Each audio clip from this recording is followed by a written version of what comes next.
But I mean, here's the thing, like, that's becoming Twitter to me. Is like I'm not even using it for anything other than just sending stuff out. Okay. Yeah, I Oh, sometimes just go through random bursts of unfollowing people, so that's fun.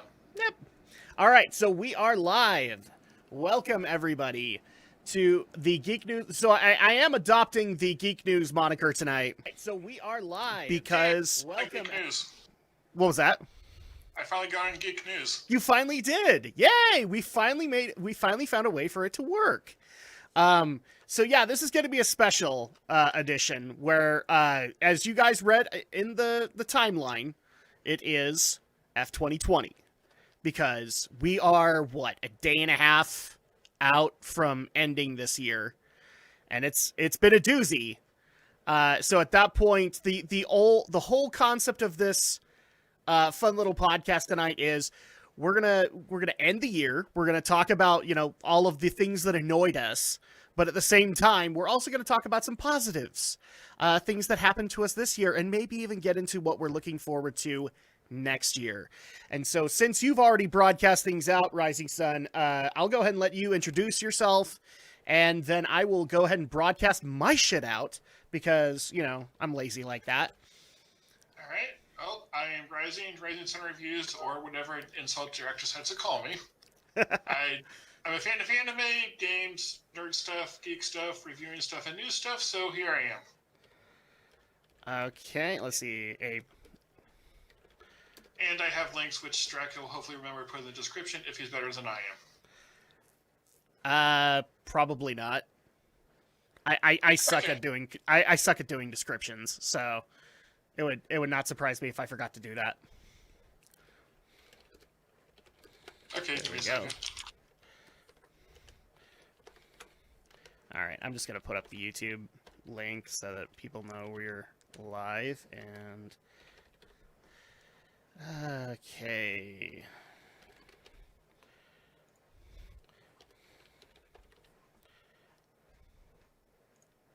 Oh, you're also streaming to Twitch? Oh, you're on Twitch. Yeah, we're multi-streaming here. So, just because I don't see a reason why not. Like, yeah. I mean, if people want me to narrow, like, if we have issues, then sure, I'll turn it off. But, like, I just don't see a reason to not just send it everywhere. Okay, and I'm going to see if this is actually a thing. I did put it in as a hashtag. No, it's not. Damn it! Let's see what hashtag. I was going to do F2020. So, and unfortunately, I can't do that. Let's see if we've got another good hashtag that we can do for, let's try Goodbye 2020. Yeah, there you go. There you go. It's all there. Do hashtag piety into the downfall of modern society. I mean, were they the only thing? I mean, that's one thing. That's the real question. Is hashtags the only thing? I would say Twitter itself. Yeah, that too. I mean, here's the thing. I get that some people absolutely love Twitter and what it's been able to provide, but yeah. Yeah, Twitter's a tool. That's how I see it. Yeah. Oh, that's the link you were talking about. My bad. So give me a second, and I can actually do that for you, because I'm a Dorcas, and it takes me forever to figure shit out, especially when I'm managing way too much stuff. Okay. Yeah. Whenever I stream, I always realize I forget one very important thing before I go live. Yep. Speaking of your streams, I have to ask you this question, my friend. So you're just not going back to Brutal Legend, are you? No, probably not. Wasn't enjoying it that much the last couple times, so decided to go on to other things. Dude, I actually think, in all honesty, you would enjoy the hell out of Brutal Legend. I think the main problem is that because like when you and I were talking, when I was actually able to attend your stream, the biggest problem, it seemed, was like the gameplay was weird to you. Yeah. I guarantee you, if somebody else was playing and you could just sit back and observe, you probably would love it. Yeah, and I love the absurdity, all the music, and how everything there is. I just don't like the gameplay itself. No, the gameplay is weird, and even I'll give you that. It was Tim Schafer. Tim Schafer is a wonderful game dev, but sometimes he over encumbers himself, especially now that he's gone indie with Double Fine. So at that, Yeah, I can see that. now thankfully Like, they're under Microsoft now, so I'm hoping that they'll kind of rein him in. yeah, like he has all these like cool ideas, and they are cool ideas, but together it's just like too much. Yeah. Yeah, because something tells me that all the stuff that he did with LucasArts was amazing and really kind of put him on the map. He was probably being reined in by higher ups like Ron Gilbert over at LucasArts. He's not doing that when he's the big guy. And my biggest example would be Broken Age, the game that he kickstarted, because 80% of that budget, as soon as he hit his goal, and I think he surpassed it by like 100,000, the first thing he does with that budget is he hires on Jack Black and Elijah Wood. Of course, that's the first thing you do. Yeah, like, it's not that you have a game to develop or anything like that. Yeah, it's like this. I want Jack Black. We're doing that. Well, and that's ultimately one of the things that pretty much almost killed Brutal Legend, was that he brought on Jack Black, because Jack at that time was expensive as hell. It was around the time where he started getting popular. So at that point, it's just like, yeah, this was not a good idea to bring him on. Yeah, so you like spend a ton of your money on the main character's voice actor instead of the other stuff you need to do. Exactly, and so at that point, they kind of ultimately killed Tim has ultimately killed the project like twice, almost killed the game that he was working on, and that's when he's in charge. When he's not, he's fairly good. And some people will also argue with me that, there were games where he was in charge where that wasn't the case, Costume Quest being one of them. But Costume Quest was a simple little project he did for his little girl, I believe. Okay. I'll have to try out some of his other games, because I really didn't know anything about him. I just saw that game on Steam one time. I was like, oh, this looks cool. I'll buy it. See, and then 2 years later, like 2 years later, I was decided I should stream something. I just had this game from a while back. I'll play that. Exactly. See, part of me was like almost tempted. Like, if I could make it work, I would actually live stream Brutal Legend. I'd put you on so you can see it. Okay. And then at that point, you don't have to deal with the gameplay. You just have to deal with the all of the discussion. I'll have to dig out my copy though, because it's been a while. I have a PS3 copy. Maybe I'll get it on Steam. But if you're up for it, I'd be more than happy to show you that game or any other Tim Schafer game. Yeah, that'd be cool. Or maybe do that or one with shorter games, just like get a feel with it without as big of a commitment. Oh yeah, dude. And I'm trying to think, like, he's done some shorter adventure games that are actually a lot easier to get into. I just barely showed Alex one, which was Full Throttle. It was kind of his first venture out, out of Ron Gilbert's shadow. So at that point, like, we could do that too. I think you would actually like Tim Schafer's style of humor. So at that point, really any of his games I think would work. The only one I couldn't tell you was Psychonauts. Because I've never played it. And that's ultimately why he's with Xbox now, is because Psychonauts 2. So I can't tell you that one. Motorcycles.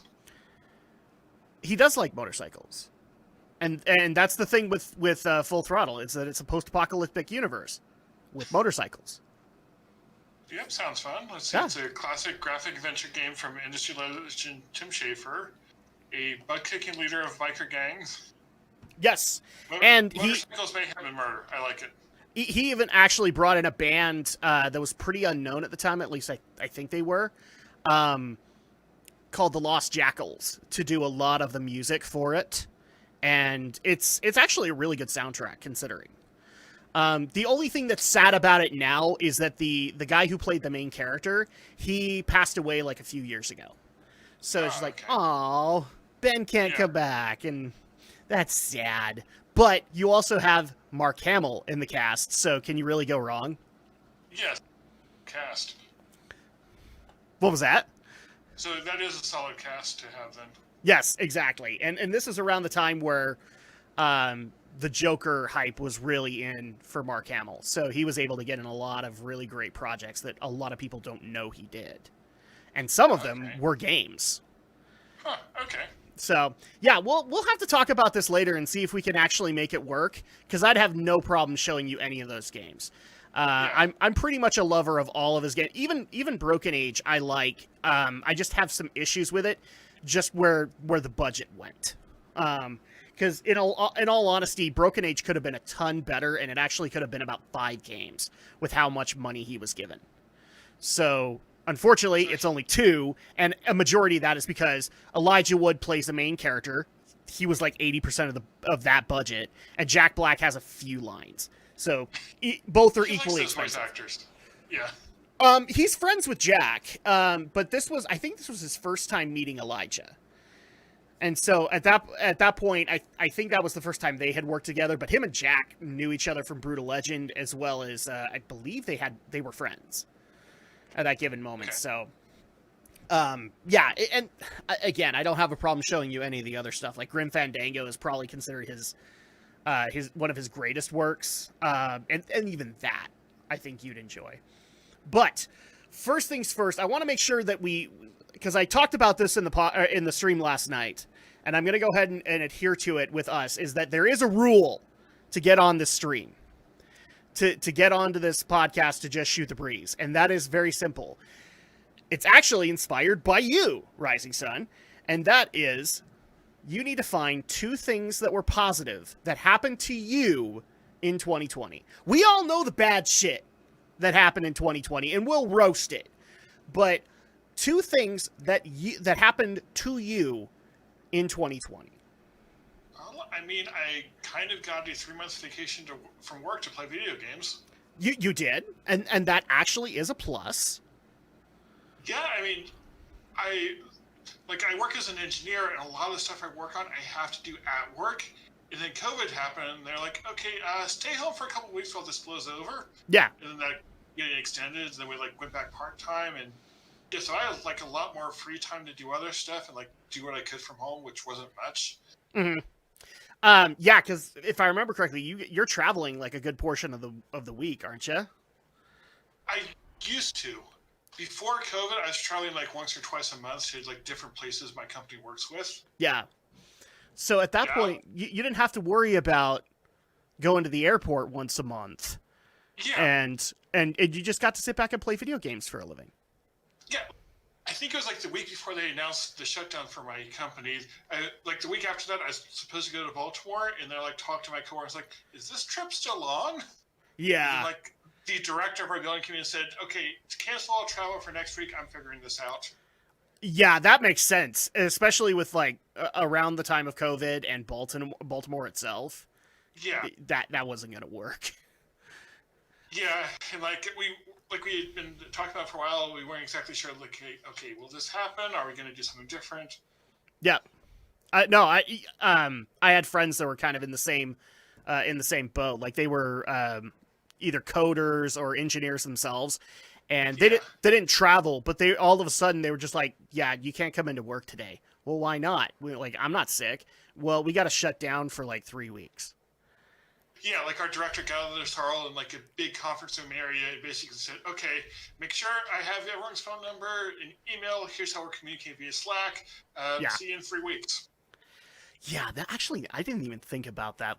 One of the biggest benefactors of this whole lockdown has been Slack.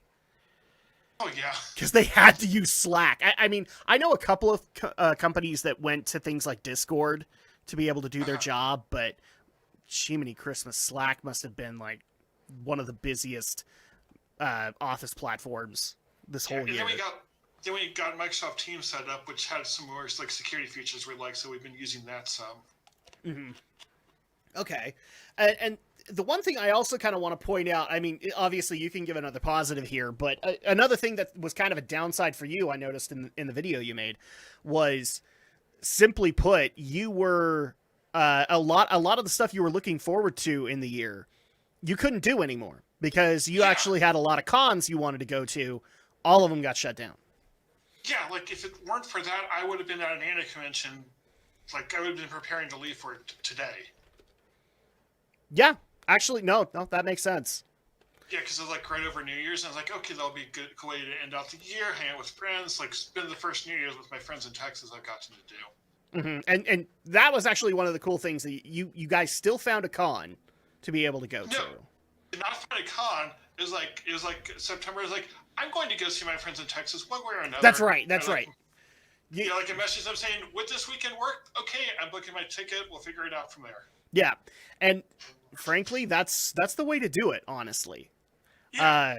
Because then at that point, I actually saw a lot of people who were just like, well, Emerald City Comic Con's not happening, so I guess I don't get to meet anybody.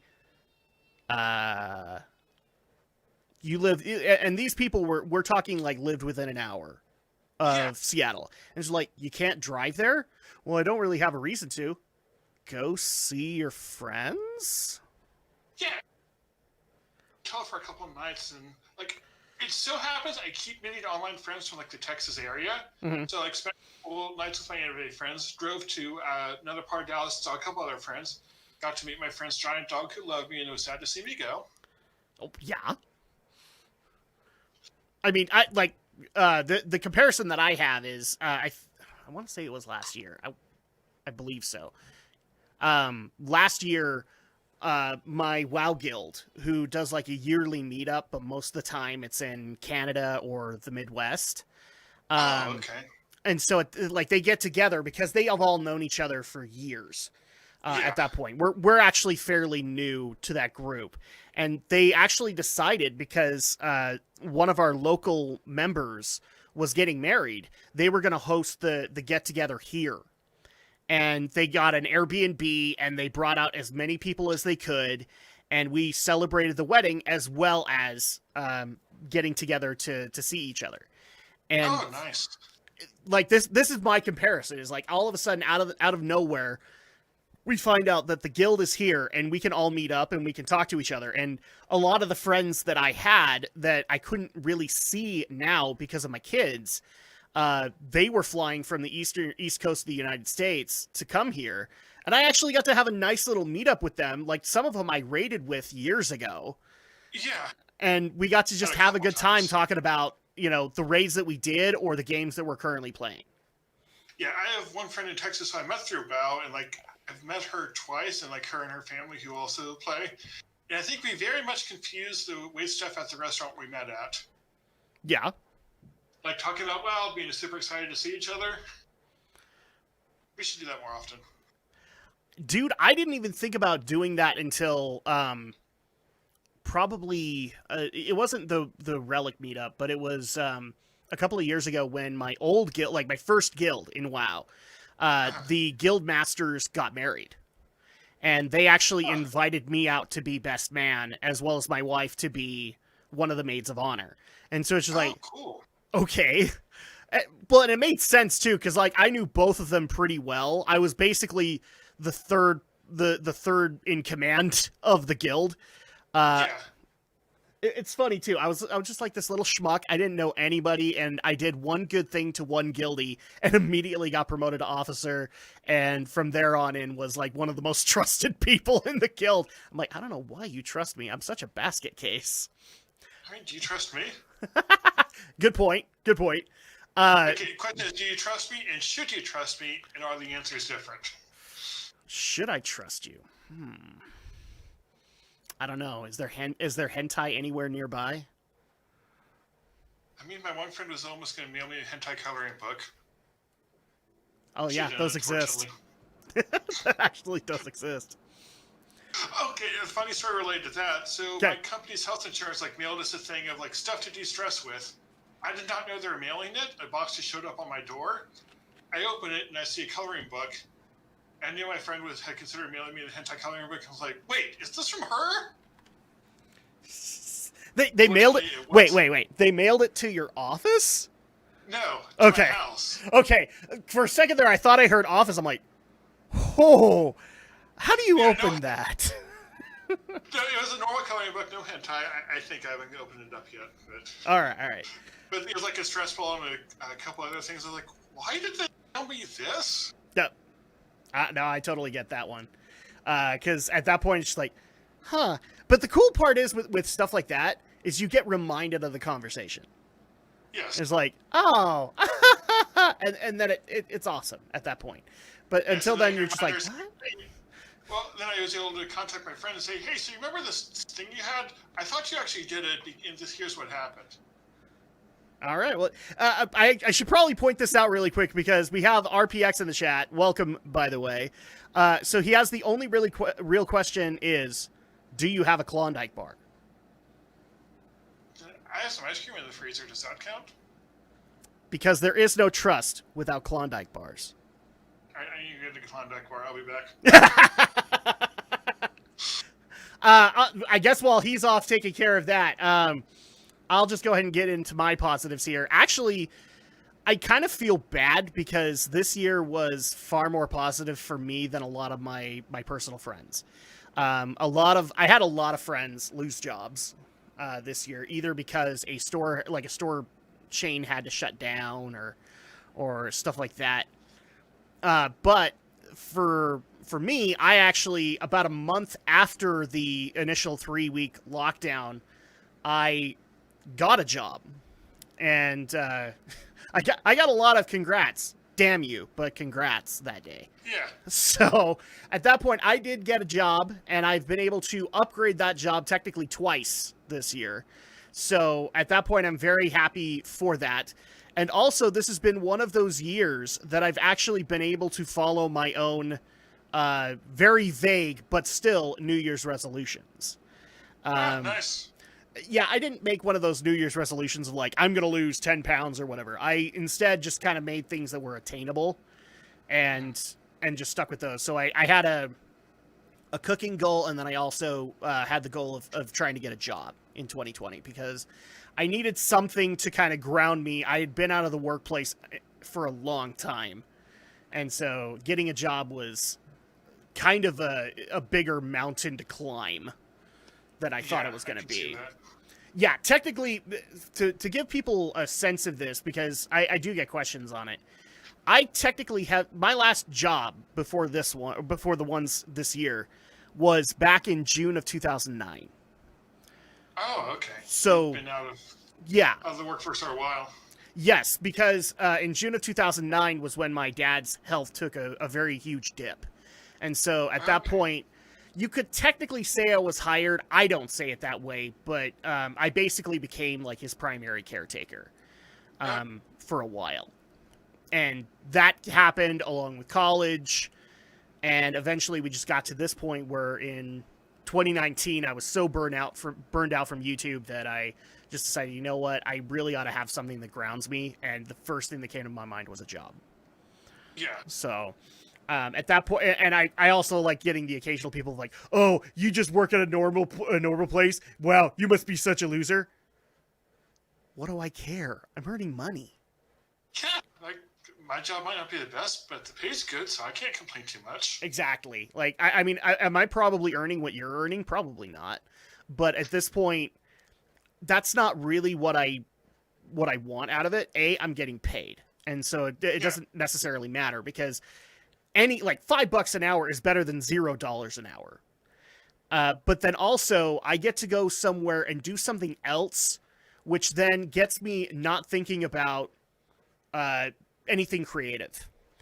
And that's been the best part about this job is that I will come home and I will write. I swear to God, Rising, I haven't done that in like 2-3 years. Oh, yeah, I can see that because like my job requires like a lot of writing and creative thought, and so when I get home, I'm kind of like burnt out. I don't want to think. Well, it's more specifically like I can turn off that part of my brain for a little while, and then I could just kind of re-energize it, and that has been one of the better aspects here because when I was trying to do YouTube quote full time, because I wanted to make this work because my wife had invested time in it. And I wanted to make sure that, that time wasn't wasted. I was burning myself out because I couldn't come up with ideas and I couldn't come up with what I was doing wrong for, any given video or anything that I could improve on. And as soon as I actually get out of that funk, I'm starting to write again and I'm starting to come up with ideas for, shows that I can do on YouTube or Twitch or wherever. So it's definitely been a huge thing. And then you just start making better content because you're less burnt out, and people will enjoy it more, and then you'll get more subs and followers and all that. It's also the angle of, and this is going to sound really mean to people, and I promise RPX, we'll get to your stuff, but This is going to sound really mean to people, but I stopped caring about what everybody, like, I stopped caring about being able to do this full time. And instead, I just said, you know what? I want to do this because I want to do this. I want to do it because it's fun. And so at that point, even if I had the opportunity to do this full time, I honestly can tell you, Rising, I don't know if I would, because I like where it's at. I like that too. Like for me, there's no real pressure for how I do on YouTube or Twitch or whatever. Nope. It's like, this is something interesting I want to talk about, I'll do it. Or I'll sometimes be saying, oh, this is a big trend, I should try to jump on it. And I'm like, do I really want to talk about that? Yeah, not really. Yeah, exactly. And the other thing too was I was also very hesitant about doing anything political, because like I already had a podcast that had a very stiff don't do politics rule, and that I just I finally basically I like how RPX put it, because I think he put it appropriately. I took a heavy dose of fuck it all, and I like it. And immediately just said, you know what? I'll talk about what I want to talk about, because it's not like I'm doing anything that's illegal. I'm just talking about what I honestly think about it, and it's not hurting anybody. And I am willing to have like those discussions in the chat like we have in previous streams. So that's been another thing that's been really helpful, to just get some stuff off my chest, even if it's just in hanging out and playing games. I should start my politics OnlyFans and see how that goes. I still want this. Like, that takes. If I do it, I have to do it right, and that requires wearing a suit, and I don't want to do that. Yeah. No, actually, I was gonna say you ought to put your avatar logo as Joe Biden in a bikini. Okay, now you because just why hurt not? my brain. So RPX has a few things here. So that was so he is officially calling you a true man of culture because you went off to go get Klondike bars. Yeah, not really, but he doesn't have to know that. Oh, okay, all right. Well, we'll pretend that didn't happen. Was one of your New Year's resolutions to get a bionic body part? Curses, you foiled me again. Damn. No. Bionic arm. What did you think? So then when did this extreme hatred of normal people having a normal job become a thing? I know, right? Like, why is that a problem? I get it that in a lot of cases, for some reason, maybe Rising sees it another way, but I remember when I was going to college, there was such a hatred for working either in like a janitorial role, like a grocery or a retail role, or in fast food, because the way it was envisioned is you were a failure, you were an absolute flop, and nothing was going to come out of it. But the way that I looked at it, and a lot of people just kind of gave me this like, huh? Does not compute, is, well, they're earning money and they're learning about the real world. And no offense, but college is not the real world. I mean, like, I worked for a pizza place for 5 years through high school and college. Yeah. Like, in a lot of cases, I'm glad I never worked a food job because I would have sucked at it. Especially now. Like, I'm trying to learn to cook, dude, and it's the hardest thing for me. But I did work retail, and I did work customer service, and I'm glad I did, because then at that point I learned a lot about how to be able to contain my own patience and being able to handle people screaming at me and how to, properly vent that.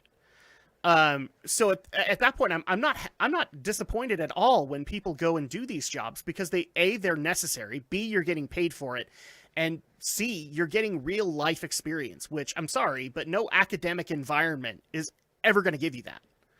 And to be honest, my job at the pizza place was possibly the most fun job I've ever had.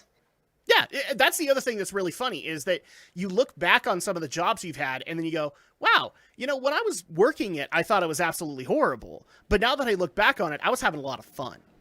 Yeah, and even while I was doing it, I liked it. I knew it wasn't what I wanted to do for my career. But at the same time, if I could make the same money I do now going back there, I might do that. Yeah, exactly. Or like near the end, like you might actually consider at the end of your life, if you could still do it, or near retirement, you like just go back to where you started and just like work and do it again twice a day. Yeah, like get pizzas out of the oven on a Friday night. That gives you a fun workout.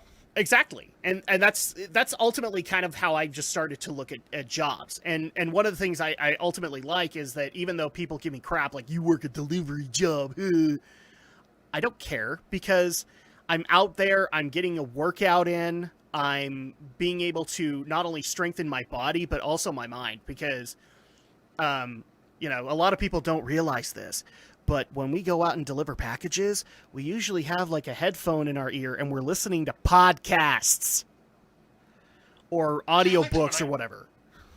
It was fun when I got to deliver pizzas for my job. Most of the time I just worked inside, though. Yeah.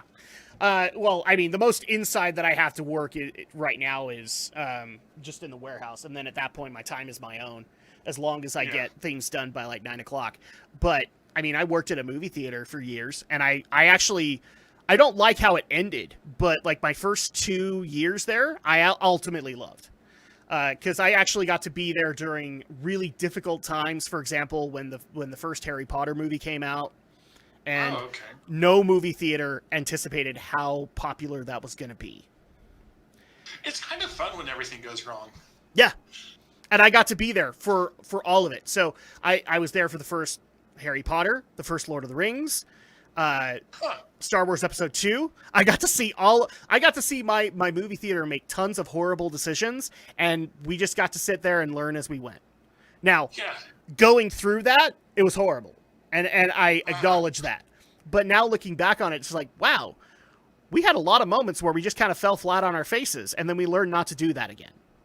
Yeah, and so you learned from it. You can take what you learned there, and a lot of times just apply it to a different job. Yeah, exactly. So I like how RPX has put that. So politics is only on Pornhub. Yeah, probably. I'm sure it's there. I mean, for crying out loud, you can get tons of stuff on YouTube anyway. I did fast food when I was in high school, but it's a stepping stone job. No, it absolutely is. It's one of those make it or break it kind of jobs that parents love and kids hate, because the parents love it because, either they're going to see just how much of a hard worker their kid is or how much work needs to be done. And the kids hate it because it's busy. And they'd rather stay at home and play video games. They do. And the other problem that they don't realize this until their 20s is because you work that stressful environment and you were able to do a task and be able to do it fast, you don't realize that you maintained your cool under pressure, and now that helps you out in college. I can definitely see that now that I think about it. Yeah, a lot of people don't realize that. That's why in a lot of cases, and this is another unpopular Drac opinion, but I actually think it ought to be, to some extent, a legal requirement, state by state, obviously, a legal requirement that as soon as you graduate from high school, you have to at least do 1 year of real life experience, real life job training, just so that you could kind of get out of the whole K through 12 mentality, because it is hurting you, and then you could go back to college as soon as, and maybe take that experience with you. Because I'm so glad I did. Because I went and worked for a couple of years, and then I went to college. And at that point, I'm not the greatest student in my college. I will tell you that, guys. I wasn't the greatest student, but man, did I know how to really apply myself. And I was also more of a self-starter than any classmate I ever had. Any. I see that. I think just having that experience, you can learn a lot from an academic environment, but you need more than that too to be successful. Yeah, exactly. So I like that concept. RPX, let's see. You want to change someone's life? Tell them to sign up for a job as a bail bondsman or a bounty hunter. You would change people's lives. You would in a good way, but you might even get an A&E deal, or I can't remember where Dog is now anymore, but I think he still has a show, doesn't he? I don't have cable, so I don't know. Yeah, they had this thing called The Draft back in the day. Yeah, they did. And then we also welcome Bebok268170 from Twitch. What's going on? Not a whole lot. We're basically just saying F 2020. Because F COVID and F everything that happened during this era of our lives. And we're just going to move on. We're going to move on. And Rising Sun can now join you in the chat so he can equally make fun of you guys. And that's going to be great for him. Make fun of people. So another thing I want to get into really quick, Rising Sun, is so what exactly are you looking forward to in 2021? Actually going to anime conventions with friends. Are they actually going to do conventions? I hope so. There's one like we do every year in August. Assuming the vaccine gets under control, like by June or July, I think that would be doable. See, the only reason I asked that is because I was just barely reading up on New York, and I know that New York, they are strongly considering not doing any of the conventions there. Huh. And that makes sense. It's densely populated, and frankly, its leadership sucks. So at that point, it makes sense that they would do that. But from what I understand, like, unless you're maybe California or Oregon or maybe even Washington, I don't see a reason why you wouldn't do cons this year. Yeah, well, just like with COVID in general, I think as it starts getting under control, like people will be more comfortable like traveling, going to restaurants, movie theaters, stuff like that. I could see wanting to hold off on conventions a bit more just because of how many people that is. Okay. Yeah, like as of now, like I can go out to eat. I feel comfortable with the risk there. I would not go to a con though. Yeah, So, I could kind of. Well, I guess the question that I have that comes out of that is, if you're not willing to go to the con itself, are you willing to try out the like the virtual experience of a con? Because I know a lot of major cons are looking at that. I'm not really that interested because like when I go to a con, I don't go there so much for the con itself, but to see the friends, and then the con is a fun thing we can do together. But to me, like virtual, it just doesn't sound as much fun. No, because I mean, look, I get the BlizzCon virtual ticket almost every year. All right, I think I've missed one, and I know that there's stuff that's going on in recent years for people who are watching the virtual ticket. I don't participate in any of it because I don't care. Like I know why I'm there. I'm there to learn stuff about Blizzard games. And I've done cons in person, and here's my overall thoughts on cons overall. They're hot, they're crowded, and it requires way more socializing than I'm willing to do. Yeah, my favorite con is in August in Texas, so yes, definitely very hot. Yeah, and I'm like the con that I'm talking about is Anime Bonsai because I've done that consistently for a few years, and that's in October, so it's starting to get cold. In Ogden, Utah. So at that point, it's maybe 40s at that given moment, but it doesn't matter. Once you walk into that convention center / hotel, there's so many people. There's enough heat. You don't have to worry about it, and it's actually too hot for me. Oh, so RPX is also bringing this up. In 2021, I want to go to a movie theater and watch something again. I actually did that like a month ago. I wasn't sure if it was the best idea. There were like 5 people in the theater.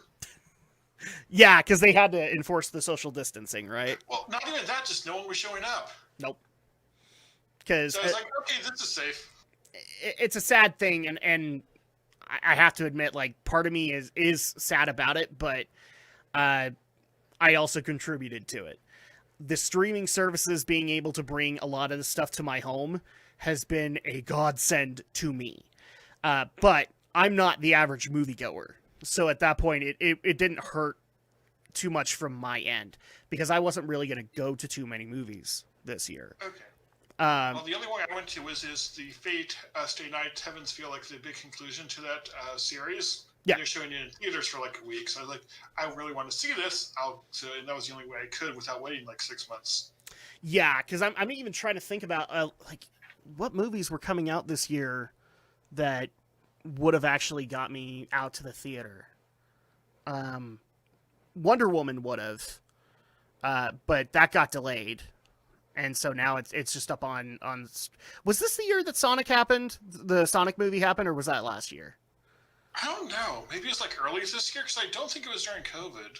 No, it wasn't. It was. I know it was a February. You know what? It was 2019 because if I remember correctly, the Vic stuff was happening around that time too. So I was mixed between covering the Vic stuff as well as Sonic versus Birds of Prey, which was absolutely silly to follow. But praying about the Vic stuff when I was in Baltimore for work. And that was that was 2019. Yeah, I followed a lot of that, but it's just because like I'm kind of personally invested because Me Too crap is getting ridiculous at this point. It's not even about like actually trying to find legit rapists or molesters or anything like that. It's just I don't like you, ergo I'm going to do a witch hunt and I'm going to try and drown you socially. Just gives me ideas for use of my Twitter account. Oh, okay, all right, cool. Let's see. I'm waiting for conventions to come back to Detroit. Oh yeah, they actually had a few. That one I wouldn't be surprised if cons came back because I don't think Michigan's going to lock them down too much. Wait. Never mind. Whitmer. I think Whitmer's your governor. So yeah, you're boned. I know the Michigan governor is disliked by Republicans. I'll put it that way. Just like what Republicans? No, the Whitmer is disliked by Republicans in general. So. Well, yeah, but she also did a bunch of stuff that was really stupid. The crime has spiked so hard because of all the people out of work. Yeah, no kidding, right? I can definitely see that. The city's slowly going back to Mad Max mode. Yeah. Okay, maybe I should say in Ohio where it's nice and calm. Mm-hmm. Yeah, no kidding. Like, I mean, I'm just in a suburb of Salt Lake City, but it's gotten to a point where, and guys, a lot of people are going to go like, Salt Lake City, that's not a big city. It's as big as what is local to me. And it's come to a point where even though like the best business for deliveries is in Salt Lake City, I never want to go there. Because it's too ridiculous. You can't go anywhere. You constantly are pestered about masks or whatnot. And on top of that, there's protests happening at least once a week. And by protest, I mean a bunch of people who decide to walk out in the middle of the street holding an Orange Man bad sign. Because that's a smart thing to do. Just walk out in the middle of the street. I'm going to protest my personal beliefs. And instead you get a bunch of people going, get out of the road, you idiot. Yes, when I drive somewhere, I do not want things in the way. Exactly. Like Funniest thing about that. You should have been there in the 90s when all hell broke loose some nights. Oh, I think I remember hearing about a lot of that. Yeah, a lot of people will say like you haven't dealt with anything major, and you're probably right. Like the worst that it's ever gotten as far as like city stuff for me is when I was working at the college radio station and got threatened by a pride parade group because I couldn't actually put them on the schedule to advertise their pride parade. I actually had to escalate that up to my boss because, he could handle money. Yeah, and then worst city thing I've had to go through is driving through DC for work because it's DC and I don't like that city. Oh, geez, that's got to be a nightmare. I actually wonder, like, what would be worse, New York or DC? I never had to drive through New York, which is good. And yeah, anytime I'm in DC now, I try to figure out the best system. I figure, okay, they know where they're going. I'll let them take care of it. I will hopefully not get lost. Yeah, I don't think I'd ever get a rent-a-car in either of those cities. I've done so in LA, and I'm okay doing LA because all you have to do, at least in my opinion, is pick the right times to go out and do things, and then you're fine. But New York and DC, I'm guaranteeing those are busy all day. Oh yeah. So it was only like out of DC during like working hours when everyone was commuting or trying to commute. Yeah, jeez. I mean, my commute isn't half as bad as I would say like LA can be in the morning or New York. I never want to deal with those. I have like a 10-minute commute on a bad day. I had a friend who he lived in not any of those. I think it might have been Baltimore, where he was in a military academy there. I want to say it was the Marine one, I think. Okay. So he was there doing stuff for that, and just driving up there to get himself stationed and all that. He brought like 2 or 3 audiobooks to listen to for the drive because he was looking at hour, 2 hours on the road maybe. Hour, 2 hours easily became 3 or 4 just trying to get into Baltimore. And I can see that. He honestly finished like one of the bigger ones that he had. I can't remember which one it is off the top of my head, but he finished it, and he's like, "What the fuck? I finished it. That should not have happened." Yeah, I've been in some bad traffic jams there. What is this RPS? And they shut down the asylum, and all the mental patients were just set free and allowed to walk the earth. It's not like a Batman. So what you're saying is Detroit just became Gotham City.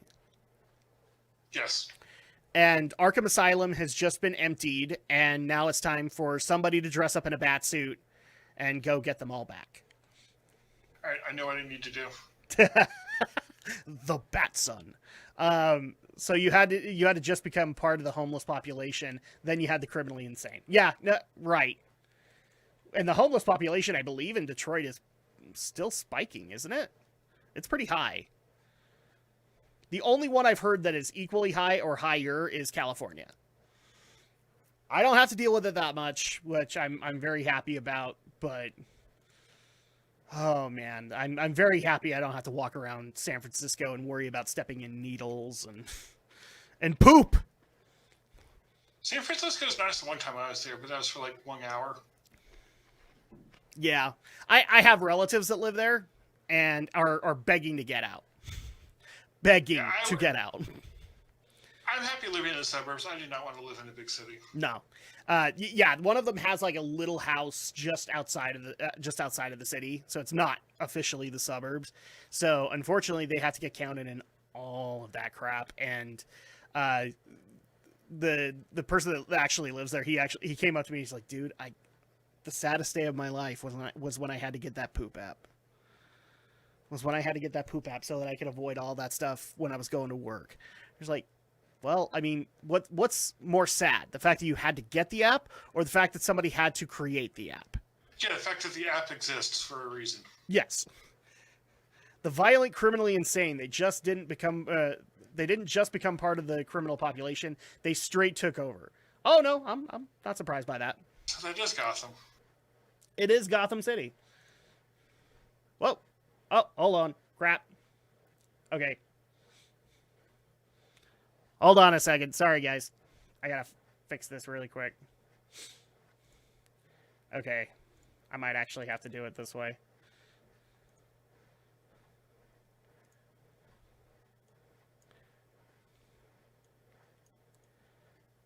Hello again? Hello. Sorry. Okay. I was trying to bring Shadow in because I was just trying to bring him in to get things going, and it effed up. And it just sent me into a call with him instead of continuing things with you. So I guess I will have to do that group call. Damn it. Okay, so you weren't just like kicking me from the call because you didn't like what I was saying? No. Not at all. It was just because for some weird reason it wouldn't let me call Shadow as well. So, damn it. Okay. So where's Shadow? Well, I thought he was there. Let me really quick message him. So West Detroit has become a straight up war zone. Yeah, I'm not surprised by that. I don't know if he's home from... He should be home from work, actually. I'm just messaging him on Discord.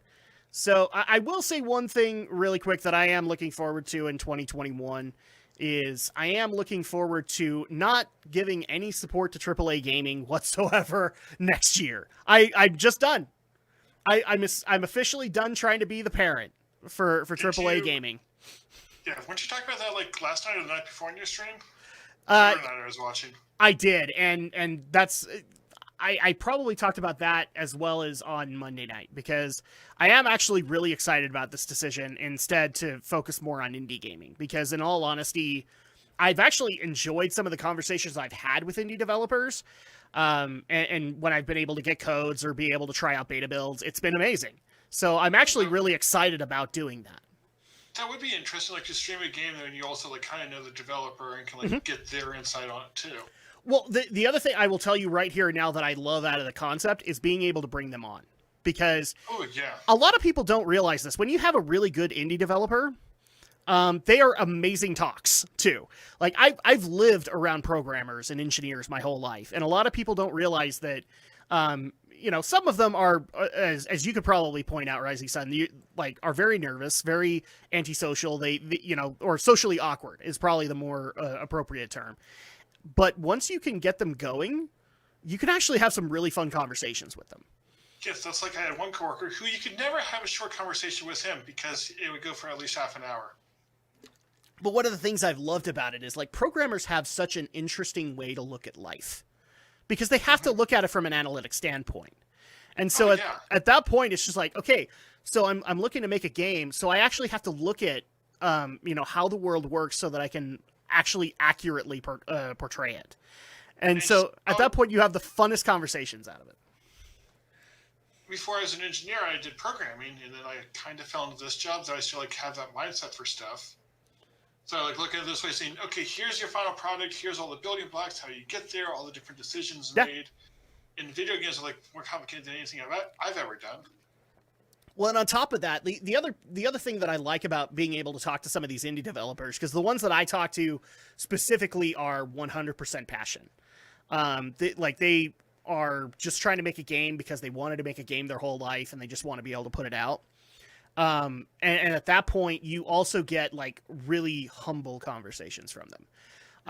I have a couple of friends who have worked in AAA studios, and I don't care what anybody says, a sense of arrogance kind of falls on you as soon as you, after you work there for at least a year. And then it actually takes about a year after not working with them to get that away. And I don't know what does it. I honestly don't.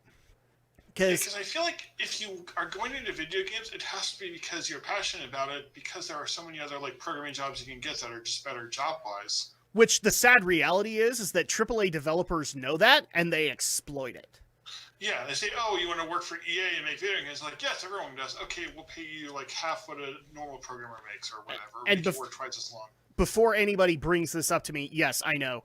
Disney also did this with animation. I also know that a lot of anime studios take advantage of young animators who are full of passion, want to be able to work on good projects, and then just work them to death. It's a practice that has existed in a lot of industries. It doesn't mean that I don't hate it in those industries.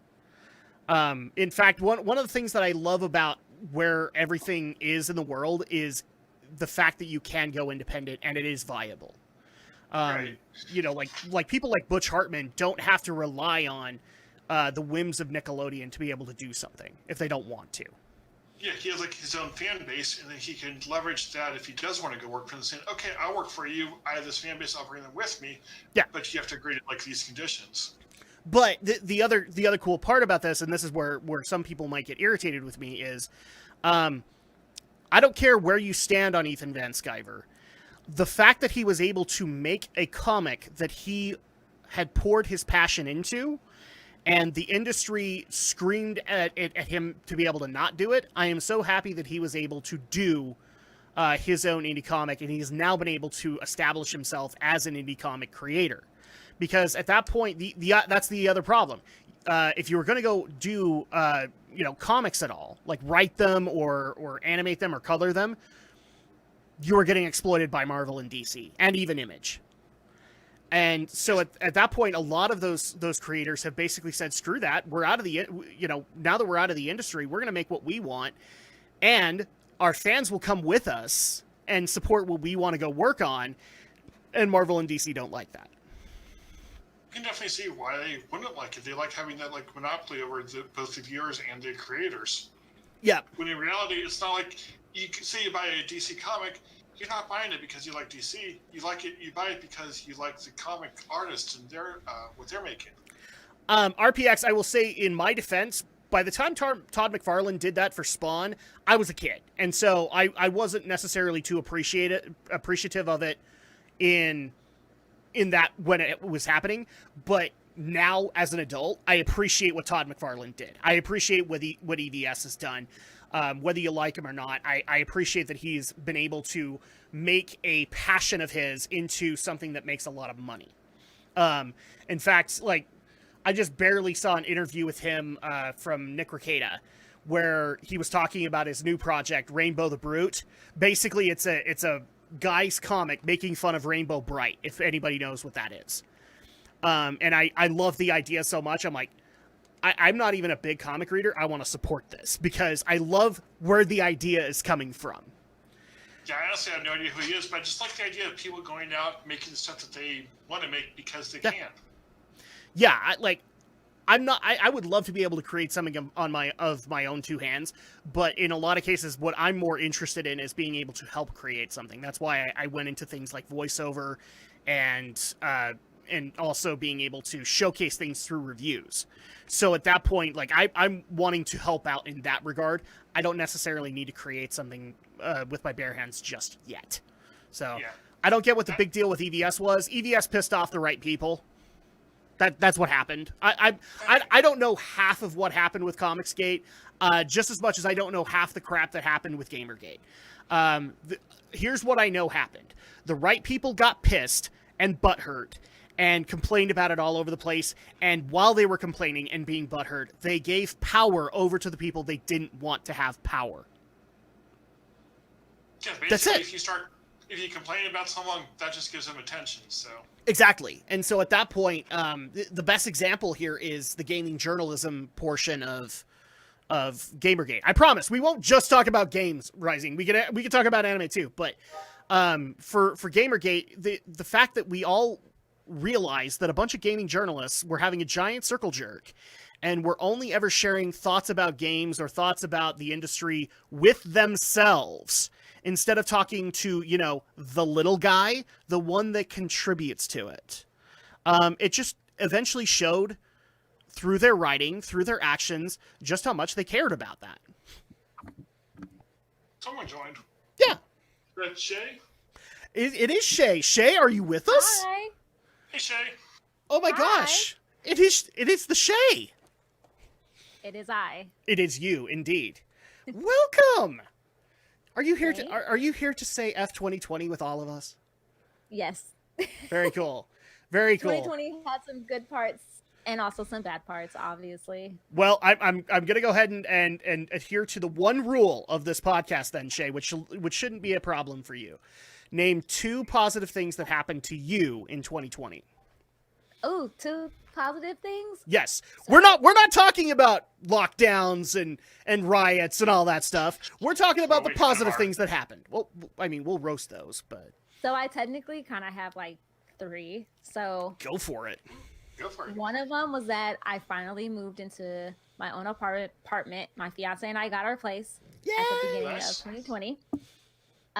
We got a kitten together. So we got her in June. Yay! And then I also got a job promotion. Ooh. Awesome. So yeah. I didn't get promoted. I just got better jobs. So at that point, it's like, oh, okay, you're a hard worker. Let's just move you up. Still So- a good job. There you go. No, I appreciate that. Alex the Shadow Blazer is also joining us. Yeah. Hi. So now you have to fulfill the requirement. Name at least 2 things positive that happened to you in 2020. That's hard. Not much happened.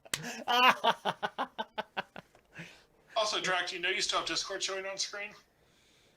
Oh, yeah, why is it doing that? The hell? Also, Okay. your category on Twitch is also wrong. Is it? Damn it. I'll fix that while you guys talk. But Alright, we'll prod Alex because he did have positive things happen to him. He got to be a good uncle to his nieces. I'm always a good uncle to them. Yes, you are. But then you got to do it in this year, so is it necessarily a bad thing?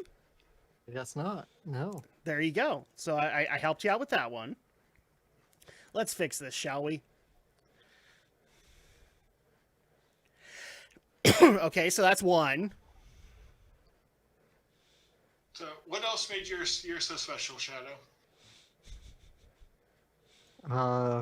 Nothing. It's the problem. Nothing really that great happened to me this year. Nothing You got, particularly awful happened, but nothing great either. Oh my gosh. Okay.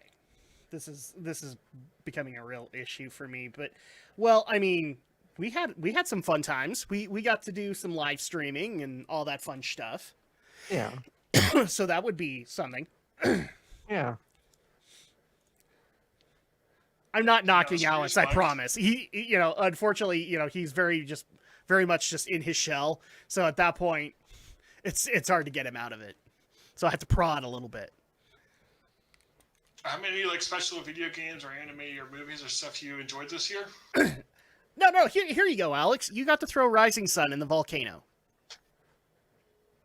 It's true. I did throw him into the volcano. You What did. kind of deserve to be thrown into the volcano? I forget. I can't I'm remember not what the saying first incident was. Yeah, I'm not saying you don't deserve it, but at least need a reason for it. To come up with one later. Okay. I just Oh, threw you in for the. I really just threw you in for the lulls, but I'll come up with a better reason later. I know it was anime related, but I can't remember what. Was it not like in the original Fruits Basket? It might have have been. Yeah. That sounds kind of familiar. And Shay's just like, whatever. I don't know what the crap happened. I'm listening. Yeah, this is actually one of those cool moments where I get to have I don't have to have a controlled conversation where we talk about specific stories. I can just kind of shoot the breeze with you guys, which I don't get to do that often. So people will just have to bear with me. And then also, Alex, did you discover the joy of Klondike bars? I did. You did, in fact. Let's. What was this about streamers? Okay. Oh, I need to go back to that now that you mentioned it. That's why streamers became bigger than ever. COVID also happened with that. In fact, that's why Alex actually should be upset by this, but he didn't get a new motherboard this year because of that. Because computer part prices never went down. Oh yeah. I can imagine everything's in demand right now. I ended Yeah. up buying at least part of my computer with a stimulus check I got like in May or April or whatever month that was. So I'm glad I got it before prices went up. Yeah, I was able to replace my graphics card, and that was it. And it was expensive as hell to be able to even do it. No, actually what happened is I bought the computer, the price went down, and then I was able to get the store to give me a refund for that amount. So, Oh, nice. I like nice. Costco, by the way. I like that actually happened. Oh, and then RPX also has a positive. I got me a new laptop and it rocks. Good, That's man. good. I'm happy for you. And my computer is having a brain fart trying to process what I'm asking it to do. I think Drake also needs a new computer. No, yeah, probably. But the problem is that I'm live, and so at that point it slows me down greatly. So this is stuff that I have to deal with when I'm podcasting as well. Is like I make sure that I have everything up before I even begin the stream, because then at that point I don't have to worry about it. A few times, like I'm streaming from my Switch, and then the Switch will just decide like to turn off or to disconnect or whatever. Mm-hmm. And I think I can hear myself. Is somebody not on headphones? I'm not. You're not on headphones? No. Go get them. That way we don't have the weird echo. I'll go give her headphones. I'll be right back. Okay, cool. I'm not trying to be rude. Just like the echo actually personally bugs me. I'll remember this. Oh yeah, so you could start doing it in my streams. Oh, of course. Of course, yeah. Yeah, I'm not quite sure how I do that, but I'll find a way. Because of Comicsgate, I got more comics mailed to me than from an actual comic shop. Yeah, I know a lot of people who have had that, where they basically just they either set up, instead of going to the comic shop themselves, they set up the mail order list with the comic shop, or they just went directly and set things up with Ethan or whomever. Because comic shops did suffer this year. I feel like it's up for a lot because like if you can buy a comic online, why go to a comic store? And now with like stuff being closed a lot more, like even more reason they realized, well, I could go back there, but I can just order everything online. Why bother? Yeah, precisely. Oh, Jiminy Christmas. Okay, this might hurt me in the long run, but if I have to, then I can fix it later. Because my freaking stream is just broken. Okay, so give me a quick second, guys. I'm going to have to do a real quick reset of the stream, and then hopefully it'll start working. So there we go. Okay, we're live again. Yay! And Are you now sure? I just don't give a crap. Unfortunately, we can't put the chat up. Maybe that was the thing that was lagging things up. But that's okay. We'll read it, so don't worry too much about that. Shay, you got to feel a little awkward because you came in the middle of the Comicsgate discussion. I promise we're not going to talk about all things Gate, but It's okay. No Well, worries. what we were I just basically say, please, everybody, stop attaching gate. Gate is not a suffix. yes. It is now. Attaching gate to We're in- anything remotely scandalous, okay? It's not a suffix. The reason it's called Watergate for the Nixon scandal is because the whole thing revolves around the Watergate Hotel. Indeed. And I need to go to that hotel now. I'm not sure it exists anymore, but no, I it don't it know. does, or at least the sign I believe is still there. All right, I know what I'm saying next time. So like you can go visit the sign, Alex, and take pictures, but I don't think the actual hotel exists anymore. Okay. So there you go. Like if you want to have that moment. No, the reason we were talking about this is because one of the big directions that I'm taking with my channel next year is basically embracing more indie as opposed to AAA gaming, and it's mainly because I'm more interested in having those conversations with indie developers. I have a few that are good friends, and I would love to support them because I'm sick and tired of being the parent to AAA because they're not listening and they're not going to listen. So at that point, I think that there'd be a lot more fun there, and that's what eventually went into Comicsgate because we were talking about a bunch of people basically working on their own and working with working on stuff that they're passionate about. So Yeah. there you go. I promise I'm not bringing up Comicsgate just to be a dick, but that's kind of the premise there, just to bring people up to speed. There we go. Now everything's set back up, and hopefully people can hear us and whatnot. Because I've got to Jack, put hear all this anything? back in. You can't hear anything? No, because my tab's on mute. No, of course not. So I guess the one question that I want to bring to both Alex and Shay is, what are you guys looking forward to in 2021? I have a bunch of anime that are getting like second series, which never happens to me. So that's good for me. What do you mean it doesn't happen? That Like is- you have series that you review every year. No, I mean like second series, like it's actually getting more episodes. A show that I watched is getting more episodes. Usually Okay. the shows I watch just end after like 13 or 24 episodes. Sorry, It's the like way they way never- that I took that was shows are coming out that I'm actually interested in, so I'm excited. I'm like, but you have reviews that are going on during the year. Are you saying nothing good came out this year? Well, let's just say I'm not doing a top 75 anime of the year list this year. There you go. I had some good shows this year. Most of my 12 days was stuff that I really liked. There's only like 2 shows that I thought were kind of crap. That was on my the next list. question, because you did 12 days. I'm like, Yeah. he did recommend Yes. some shows. 12 days is fun. Even though I randomly skipped like 3 or 4 days, but that's okay. I think I confused Reddit with one of my videos though, so that was good. No.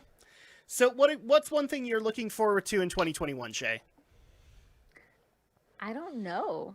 The reason why I say that is because after how 2020 was, I'm living by the whole rule of 2021 of like, I'm going to go into 2021, not touch anything, not trying to mess anything up, and just trying to fill out the year and figure out what kind of year this is going to be. Yeah. Yeah. I keep seeing a quote on Instagram that's kind of like, I see that no one is saying new year, new me. When it comes to 2021, just go in, don't touch nothing, don't make a sound, just Just go leave it into alone. the year. Just leave it alone. Just leave it alone. I think I'm taking that into 2021. Well, I'm just going to go ahead and say this for the record, and I'm not trying to encourage that it happen, but I mean, we still have a day and a half before the flaming snow, so it still God. technically could happen. Okay, 28 hours to go. We can survive it. 2021 will not be 2020 Part 2 Electric Boogaloo. I agree, RPX. It will not be. Hopefully. No. Um, No. there's already Damn. a slew of stupidity that's already going into 2021, but that doesn't say it's going to be consistent. I've seen them, like usually it's like Joey from Friends, and it's like 2020 complete demo mode. And it's like, oh no. So what you're okay, now Alex has done it. So what you're basically saying is that 2020 has been all of us demo testing Cyberpunk 2077. Something worse than that. Damn it, and I didn't even make my penis bigger. That's a real thing, people. Yeah. I saw that in the character customizations screen Yes. when my friend was playing it on stream. Yeah, you have to turn on like the not safe for work mode, but you can't actually like in the not safe for work mode. It's what for women, it's you can make your curves bigger, and for guys you can make your dick bigger. Because why not? Yeah, if you're gonna play video game, you might as well. You know what, Alex? I think you pretty much have pegged 2020 at that point. We were all just beta testing Cyberpunk. What was that? Yeah, probably. Yeah, there you go. I will say one thing that I'm actually looking forward to in 2021, and that is actually with Shay, because you and I have a podcast that we need to record, and I'm excited about this one because we get to bring Shay into a conversation surrounding esports, and you're new into it. And so me and Romney get to kind of make, the current state of esports for that, and get to talk to you about how things can be improved for it. And I think that's going to be sorely needed, especially considering Nintendo right now with the Smash community and with the Splatoon community. So that'll be an interesting discussion to have. And I look forward to those as well as any other stuff that we do with Shay, because she actually does bring some interesting insight to it. Oh, well, thank you. I look forward to it. I always look forward to these podcasts and conversations. And also, we need to roast Yu Yu Hakusho live action. There's a live action of that shit? Yes, it's been announced. Yes, it's been announced. Netflix is doing a live action Yu Yu Hakusho. They haven't even put out the live action Cowboy Bebop yet, and they're already going to do that. I think the Cowboy Bebop live action, since it's a series, I feel like the same thing with Yu Yu Hakusho. I feel like more people are kind of in the realm of like definitely saying no, like this shouldn't happen. But then hearing that it's a series and not a movie puts people, at least for me, it put me in the realm of like, well, let me wait and see. Because a lot of live action movies have been done of anime, but so far, besides like dramas of anime have been made into a series, but never like an action kind of a series or space odyssey drama has never been made into a live action that many people, want to see. So that's where it's different. So I feel like Cowboy Bebop, whenever they come out with that, and depending if Netflix does well with that, will set a precedent probably for Yu Yu Hakusho. Which is a sad thing for me because I'm already out on, like, I was actually intrigued by Cowboy Bebop. Like John Chu, or Cho, I can't remember his last name, but the guy who played Sulu in the new Star Trek movies, he actually made some very convincing advertisements for it, and he was kind of keeping me in there.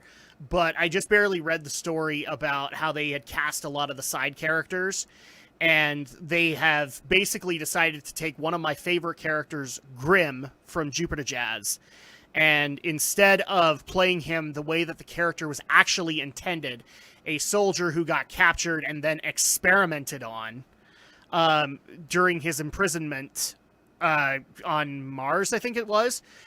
Instead, he's just going to be an outright trans character. No, it wasn't that way. He was the way, at least, and if I'm getting that wrong, somebody can point it out to me. He was experimented on, and that's why he actually looked more like a woman now instead of a man. And I'm just like, okay, but now you just want to make it an openly trans character because openly trans character. But that's... it's not supposed to be a happy thing. It's supposed to be a sad thing. And so at that point, as soon as I saw that, I'm just like, I'm out. I'm out. Because you don't understand how this character works. That guarantees to me you're not going to understand how Vicious works, how Spike works. I'm just done there. Yeah, so they change that for the sake of diversity. Are they going to change other things because they think, oh, we need to do this because reasons that aren't related to the story itself? Yeah. The other question that I have, she hasn't been cast yet. but maybe Shay knows what I'm about to get into. I know Alex probably will. Is the episode Boogie Woogie Feng Shui, where you had Jet doing this weird feng shui journey with his buddy's daughter, and there's like such an age divide between them that the subtext of the episode is that she's basically his date, Jet's date, instead of just a friend of a friend kind of thing. And so there's like this weird subtext of like, ew, Jet, what are you doing? And I'm afraid that now they're going to take that and go, well, we're also the place that has cuties, so we can make that okay. No! Maybe just because I don't care about Cowboy Bebop as it is. I mean, if I'm wrong, Shay, feel free to say so. For me, I'm mostly interested in watching it because since I was one of the few people that wasn't a huge fan of the anime Cowboy Bebop, I'm wondering if the live action will kind of not change my decision, but if I would have love for one over the other, or if I would still feel the same way depending on how the live action is done. That's mostly for me how I was going into it, kind of, at least for me. Now, as far as like how they do the whole like scene with the young girl, I don't see Netflix going that route because of the backlash that they got from Cuties. Now, as someone who did watch Cuties, I am so sorry, but okay, go ahead. Yeah. I mean, I watched it because of the fact that I had heard both sides of the argument of like what it was about and how people were very outraged by it. But then I also heard the other side of it, of the people that kind of ended up more so watching the movie and what the main premise was. So when I watched it, I realized, number one, it was meant to make you uncomfortable.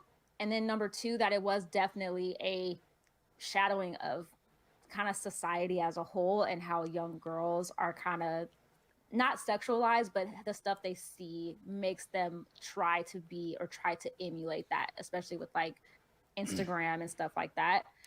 Yeah. But so I don't think Netflix will try and do that because of the backlash that they got surrounding Cuties.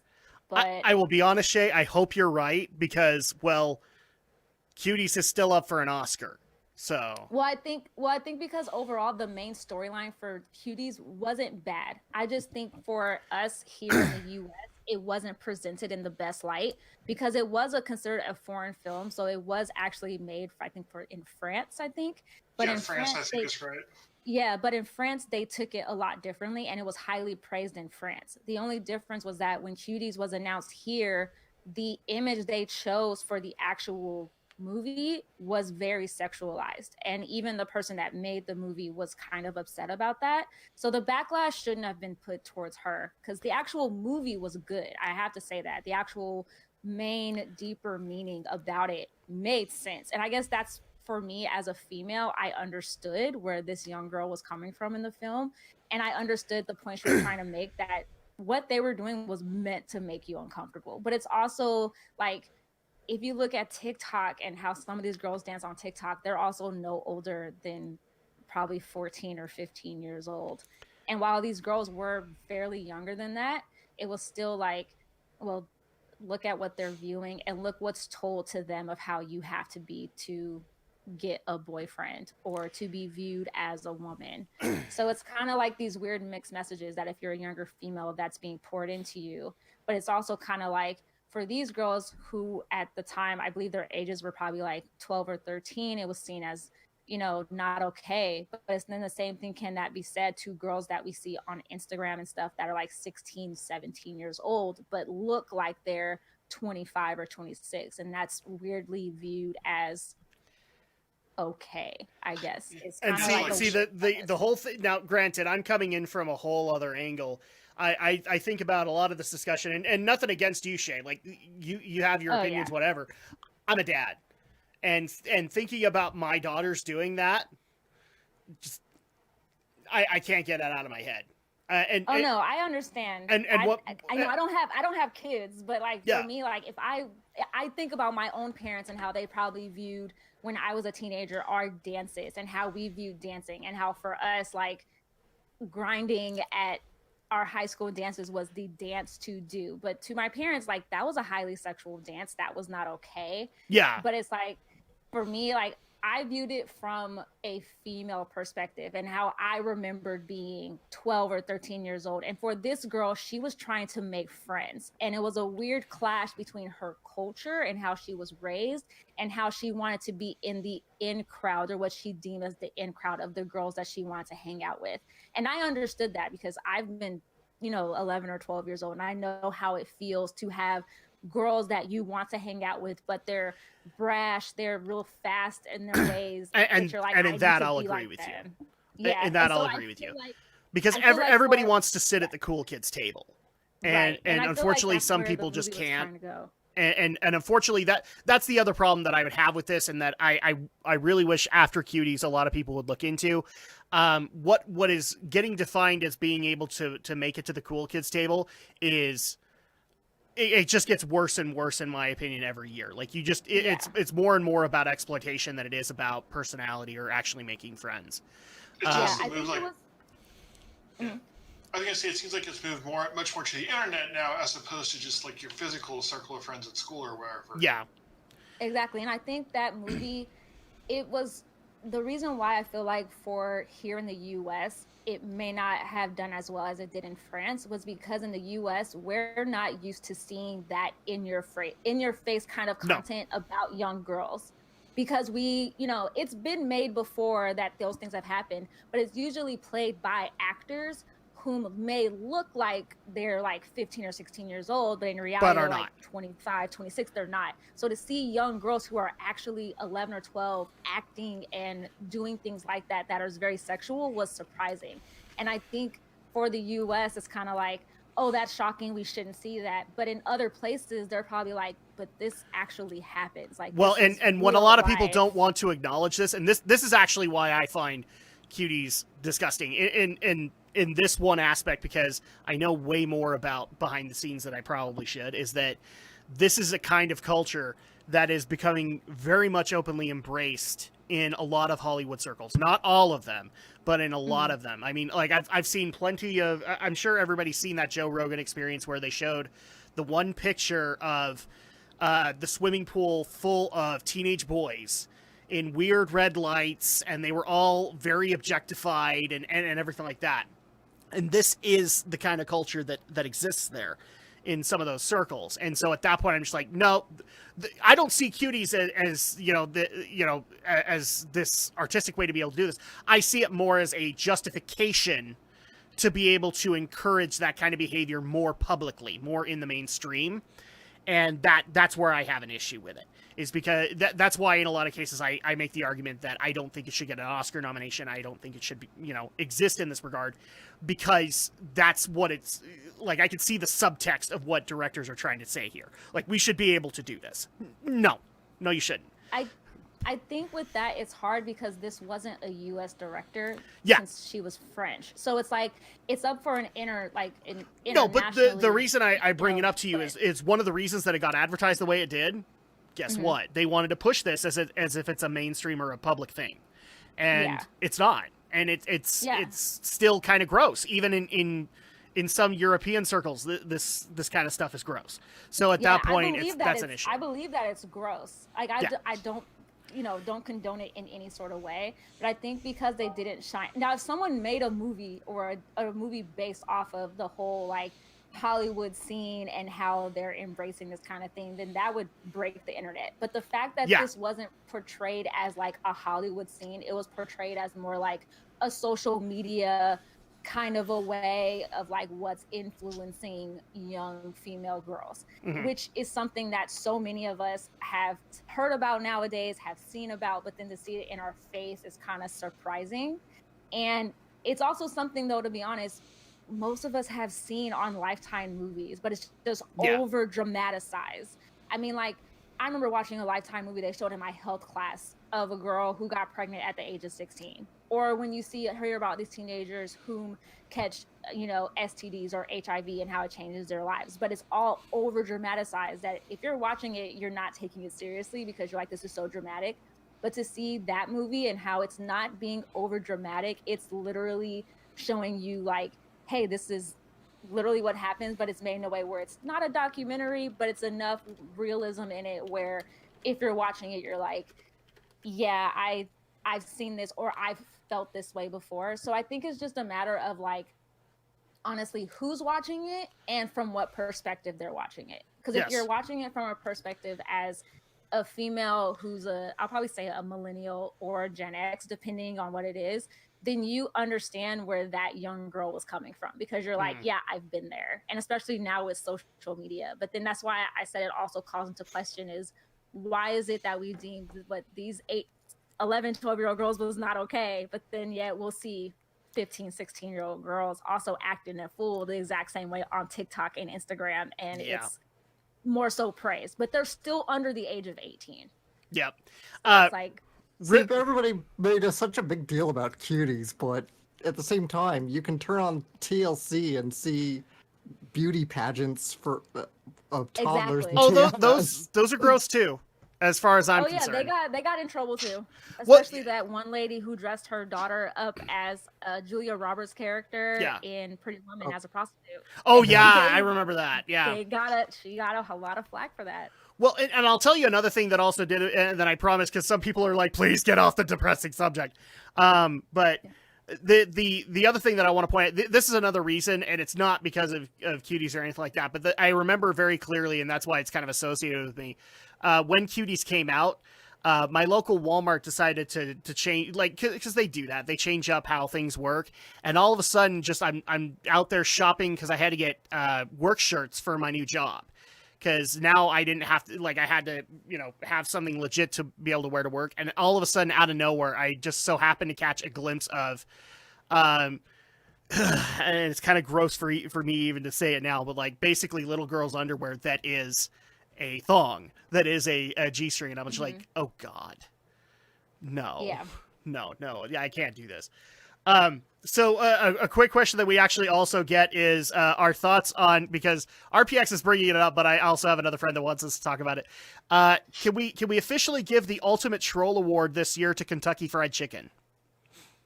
Yes, they won this year. How much crap did they do? They talked about doing a dating sim for the Colonel. They've even been teasing about making a console. Yeah, there's a console. Oh my gosh. That Lifetime movie? No, my friend actually streamed the KFC visual novel. Was there a KFC Lifetime movie, RPX? Shut up. There was. It was like a short. It was with Robbie Mario shared Lopez. it like a while ago, remember? Mario Lopez played Colonel Sanders. Oh my gosh, he did, didn't he? Yeah. Yes. He did share that. I was like, I remember that Mario Lopez was like in Colonel attire.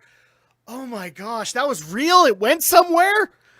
Yeah, someone I know on my Instagram, actually, her friend played the main female lead. So I was like, I couldn't watch it. I also don't have Lifetime, so I couldn't have watched it even if I wanted to. But I was also like, are you serious? KFC, you get the Troll Award this year. KFC gets the award for like trying to put their hands in way too many things. They did, yeah. What sticks? I even heard like a rumor they were trying to figure out a way to be able to make their version of Sneak King. It was like, basically like a current gen console game that they could sell in their restaurants. And like, if anybody has actually played Sneak King, I'm happy to say that I haven't. But it is weird beyond any kind of repute.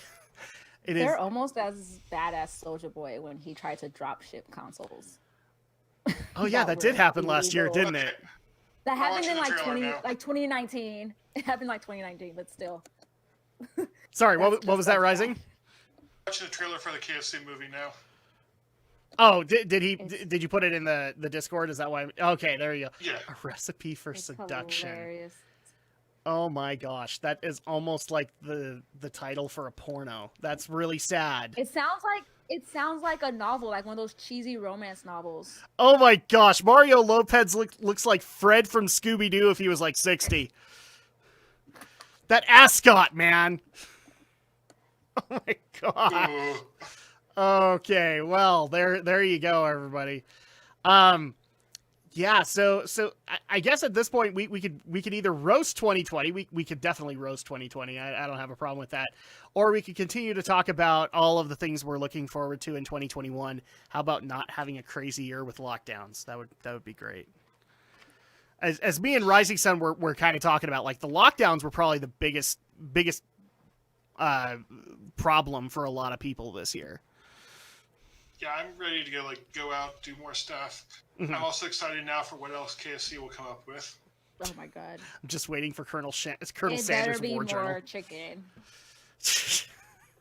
Great. Yeah, Now my wife is gonna come in and go like, I want KFC now. Sorry. No, get Popeyes. It's better. It actually is, except I can't do Popeyes that often.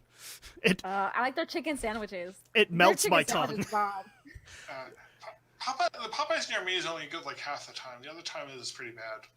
Dude, I had tried Cajun food before Popeyes because Popeyes didn't exist in Utah until like a couple of years ago. So I tried Cajun food before. I swear Popeyes is spicier. I swear it is. Did you get there like spicy? Because when I have it, it's not spicy at all. No, It's not really spicy. Okay, and I have to say this, when it comes to my family, we're kind of pussified when it comes to spicy stuff. So my stuff was mild, and it still burnt my tongue off. Like I've had, well, there's been Popeyes in like California for years. Like there was a Popeyes across the street from my high school that we would walk to after school every day, and I would always just get like their fries and their biscuits because they were so good. But their chicken sandwiches are bomb. They're so good. I just barely love the chicken tried sandwich. one of their smaller ones. One of You the gotta small, get like their- I want to say it's like the little Popeye or something like that. It looked like something that KFC does. You got to get the Popeyes chicken sandwich, the spicy one. The spicy one is the best. I know you don't like spice, but it's mostly Oh spicy no! Quite the contrary. I actually do like spicy food. It's just my body can't take it.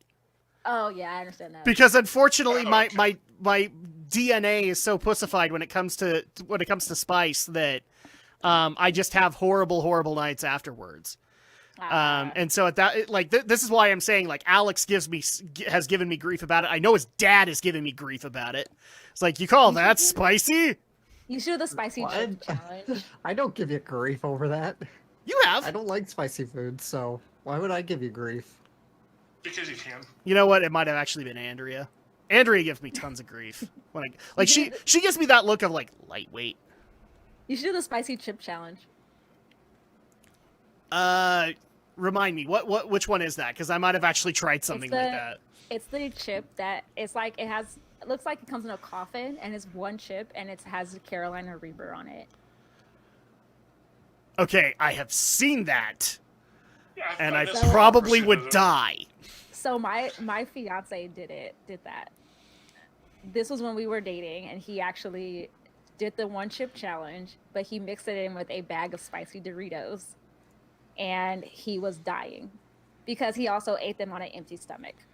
Oh, yeah. So Ooh, he yeah. was fine with eating it, but then as soon as it hit his stomach, it was like instant pain, and we had to get him ice cream because he was like, I can't take it. Oh, It was RPX. So like- RPX really quick gives a high five to Shay for the Popeyes chicken sandwich. Yes. And then also says cure to anything spicy, drink milk, preferably chocolate. I did not know that chocolate milk actually works better. I don't know about chocolate milk. I know that milk in general works wouldn't- better. Maybe he I just wouldn't likes think that chocolate would. milk. Actually, what's really funny is I remember watching the Gordon Ramsay episode of Hot Ones where he basically showed yes. like everything that Oh can my counter capsaicin, and I'm like, you know what? I don't usually like episodes of Hot Ones, but this is like a godsend to all of us that want It to do was so spicier good. stuff, because then at that point we can just stock up like he did, and we know what we can use. Except that wasn't enough to help him. No. Oh, but- you wouldn't have helped him. Still No, you insane. wouldn't have. And it's like my first exposure to Gordon Ramsay ever. That Was a it great really? episode. Yeah, like I think Alex's dad was like a big fan of like what was it, Kitchen Nightmares or Hell's Kitchen, Oh, one I of used the to two. watch Kitchen Nightmares all the time. I don't know about my dad, but I know I am. I like. Kitchen Nightmares was good. I didn't like around that time was when I was basically saying F reality TV. And so at that point, it took me a couple of years before I came back, but I only ever watch stuff where people are like doing insane jobs. But after watching that Hot Ones, I actually did watch some stuff about Kitchen Nightmares and Hell's Kitchen, and I'm like, dude. Kitchen Nightmares made me not trust a lot of restaurants for a while. Well, Like, I was like, I have no idea what's happening back there. I'll tell you, especially the one that irritated me was the one that everybody recommends of Kitchen Nightmares. The one that he actually, it was like, crap. She had like a dessert shop, and he gave up I know on which her. one you're talking about. Yeah, it's the one that's highly controversial. I saw that, and I'm just like, you know what? I'm actually on Gordon's side on this one, because you ain't listening. But I get your concept too, Shay. Like, you see some of the stuff that happens in these restaurants, you're like, I will never go out again. Yeah, me and my Until fiance, we tomorrow. always have like the line that he says in quite a few of them. I think it was in one in particular. He's like, "I've eaten here," and we say that all the time because it's hilarious. It's like the Game Grumps. I've eaten this. It's Yes. rotten. You should also watch Hotel Hell. Oh, That's you- another too. one of his too. is that That's another one of good, his? too. Okay. Yeah, Oh, he I don't think visits he does it like anymore though. no, But yeah. he'll visit hotels that are like failing, and some of them are really bad. Okay, I'll check that out. That actually is kind of interesting to me. And RPX, you're grounded. Oh my god, Wait, what did you say? the Chickendales. He sent me. I'm guessing this is from the movie, but No, basically, I think that might what? Rising Sun? Is it be, not? no, I thought it was from the visual. It might be both. Yeah, it's just basically Colonel Sanders in like a Chippendales outfit. Oh my gosh. What has this stream become? Okay, apparently we're all talking about the Colonel now. Okay, so I know what you need to do for your next Geek News movie night. Oh my god. Recipe for seduction. Yes. That's another thing I'm looking forward to, because unfortunately it's going to get pushed out another week, unfortunately. But Geek News movie night, Home Alone. That'll be fun. Ooh, that'll be fun. Yay. We'll have lots of fun with that. I think I sent you that message, didn't I, Shay? That we might have to push it back a week. Did I? Yeah. Oh, okay, cool. I just wasn't sure if I had done that or not. But that will happen, though. I guarantee you it will happen. I'm looking forward to it. It's gonna. Damn it, RPX, stop it! And now he put up okay, I officially have to share my screen now, because this is getting out of hand. So let me see if I can actually just specifically bring up the app. Oh my gosh. Alright, I'm sharing this with my friend. Okay, so General Geekery in our Discord. So let's show this to everybody. Sanders already. So there you go, the Chickendales. I'm guessing it's from the movie. And then you have Happy Mother's Day from Chickendales. Jiminy Oh Christmas. my god. Jiminy Christmas. Personalized videos for moms. If I ever sent my mom that, she'd be like, "What did you send me? And why do I need this?" You're like, how old are you again? I'm like in my 20s. You're grounded. I don't care if you're living under my roof. You're grounded. That's literally my mom. All She right. would yell. She would yell at me. She would call me immediately. Yes, she probably would. Dude, my mom would probably do that, because she'd be like, ugh. My mom would call me and be like, "I don't care if you're 30. That's it. Get back in here. You're done. Go to your room. You're done." You're done. I'm officially disowning you. Oh my gosh. So really quick, I also want to give you guys this opportunity, because right now, like, we'll still accept people, but since I really just don't have an agenda for today, like anything like that, I just kind of figured, okay, we'll talk about wrapping up the year, but also if there's anything that you guys want to pimp that is coming out in 2021 for you guys' channel, feel free to do so, because I don't necessarily want to restrict you from doing that. I can already tell, like, a lot of people are very excited about my recent decision about going more into indie gaming than I am with AAA. But if you guys have like big videos that are coming out, feel free to interrupt me and pimp out your stuff, because I really don't care. I guess I'll start this one saying something. Okay. Going to be doing a weekly podcast with Sea Tactics again on Promised Neverland Season 2, so that should be fun. Is that the stuff that you've been putting up in the Sea Tactics server? Not really. Because somebody was one of the Discord servers that I'm following was putting something up about Promised Neverland, and I'm like, wait, I thought that was done. And no, apparently it's getting a season 2. Yeah, it came out like 2 years ago, and it's getting a season 2. And last season 1 was when I first started doing weekly podcasts with C on it, as is like coming out. We both liked it, thought it'd be a good idea, so we did it. And now we're going to be doing it again. And we're going to do a pre-show podcast this Friday, I think. We still haven't figured that one out entirely, but that's my plan. Are you on the panel that's doing the Attack on Titan podcast that he's also doing? No. That's his King of Anime podcast. That's the one that he does along with Everything Animated and Satsuki the Savage. Okay. I wasn't sure because I just barely got an advertisement for it, so... Yeah, that's he's been doing that with them for a couple of years, and it seems to be doing really well, which is cool to see. No, well, see, I have a feeling this is going to happen because a lot of people have requested it. Is out of nowhere. I think Shay knows about this. Me and my wife started doing a podcast about G Gundam. And so at that point, we're actually getting ready to start up a whole new thing. And one of the biggest suggestions that we've been getting is Attack on Titan. Because apparently Drac needs to change his opinion on Attack on Titan. And they're hoping that with my lovely wife, that will change my mind on all the things that I laughed at. But I don't know. Because your opinion is wrong on that. Apparently so. That's what everybody tells me. I think even Lita's told me that. It's like, you're wrong. I don't even know your opinion, so... I still need to catch up on Attack on Titan. I think I stopped off midway through season 3, I think, when they took that weird break in the middle. I think that was the last time I had finished watching it. And I thought Aaron was crying too damn much. I stopped at the emergence of the female Titan. I think that's still season 1. That's season 1. Yeah. I enjoyed season 1. I liked it. I couldn't do it. As soon as they had the reveal of Aaron becoming the Titan, I'm just like, what? Okay. I've seen a lot of shit in anime, but no. No, I'm not doing this. So I mentioned Promised Neverland. It is what I wanted Attack on Titan to be when I first started Attack on Titan.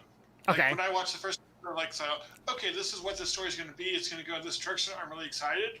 It ended up going in a completely different direction, which I liked. When I got Promised Neverland, I was like, oh, this is what I wanted Titan to be all along. So okay. And now I've actually got an interesting question for all of you because you guys are the anime reviewers. I'm the whatever I want to review reviewer. But what is one anime that you guys are looking forward to in 2021? Ooh. Got a few. Okay, feel free to say however many you want. I have 73. Okay, you might need to cut down that list. I probably have 2. I can say maybe 3. Okay, feel free. I say definitely 1 is Promised Neverland season 2. I'm super excited for that because I loved season 1 and I was clamoring for a second season. Probably also Fruits Basket. I think they're coming out with season 3. Oh, next definitely. year. Yeah, we just barely started season 2, I think. Yeah. And then also, I have to say, I think Bleach, because they announced Bleach was coming back. Oh, yes, and we talked about this. So I'm looking forward to that, to see how big they do this last arc. And I will be honest, I'm intrigued by it because the Quincy's were always something that I wished had been done more with in the series. And I don't have the patience to be able to sit down and read the manga. So I'm kind of happy that they're doing this arc.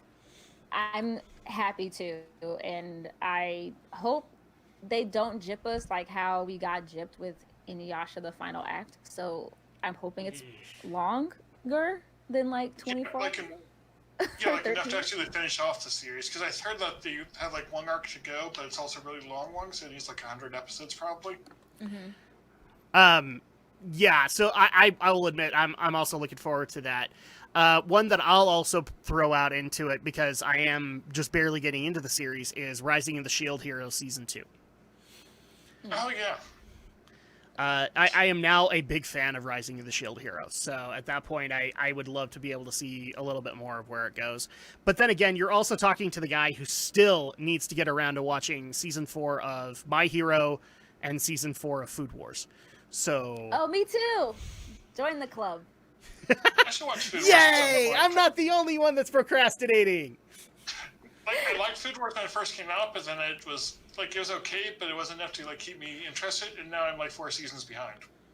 It makes me hungry. Yeah, it does. But I'll tell you 2 things that keep me invested in Food Wars. One, the foodgasms are always going to be hilarious to me. Mm-hmm. They are always dumb, just dumb. But the other thing that always keeps me watching it is actually Soma. The main guy, yeah, because in a lot of cases, I'm starting to like this shonen protagonist compared to others. The one that doesn't win all the time. Yeah. The one that actually has more losses to his bracket than he does wins. And Soma is definitely that, and I love that aspect. I know that one of my friends made the mistake of showing his mom Food Wars, and he forgot about the whole foodgasm part. So he very awkwardly had to sit there. It happened. Yeah. He was like, oh, turning this off. Never mind. I almost had that, but because my niece was watching Food Wars when she was babysitting my oldest, because she had access to it here. But her mom, who is insanely strict, I knew she was never going to approve of it. And I can't remember whose birthday it was, but she was just pushing. You have to show everybody Food Wars. You have to show everybody Food Wars. In particular, my older sister, who was a big Food Network junkie, because at that point she would have absolutely loved it. And I kept telling her no, and she's like, I don't know why you keep on telling me no. And I'm just like, come here. And I whispered into her, do you remember what happens when they taste the food? And she's like, oh yeah, we shouldn't do this. and immediately that piques her mom's curiosity. But yeah, mm-hmm. I almost lost a babysitter that day. Jeez. Oh hey, Atlas. Atlas sorry. Atlas, you can join. He's in the chat. He is in the chat. So if you want to join in, just go ahead and accept the invite. I think it's just out there now. To join. I think you could just join in, dude. So feel free to do so. But yeah, so I'm looking forward to season 2 of Rising of the Shield Hero. Alex, what is one you're looking forward to? Alex? Sorry, it's just lagging a little for me.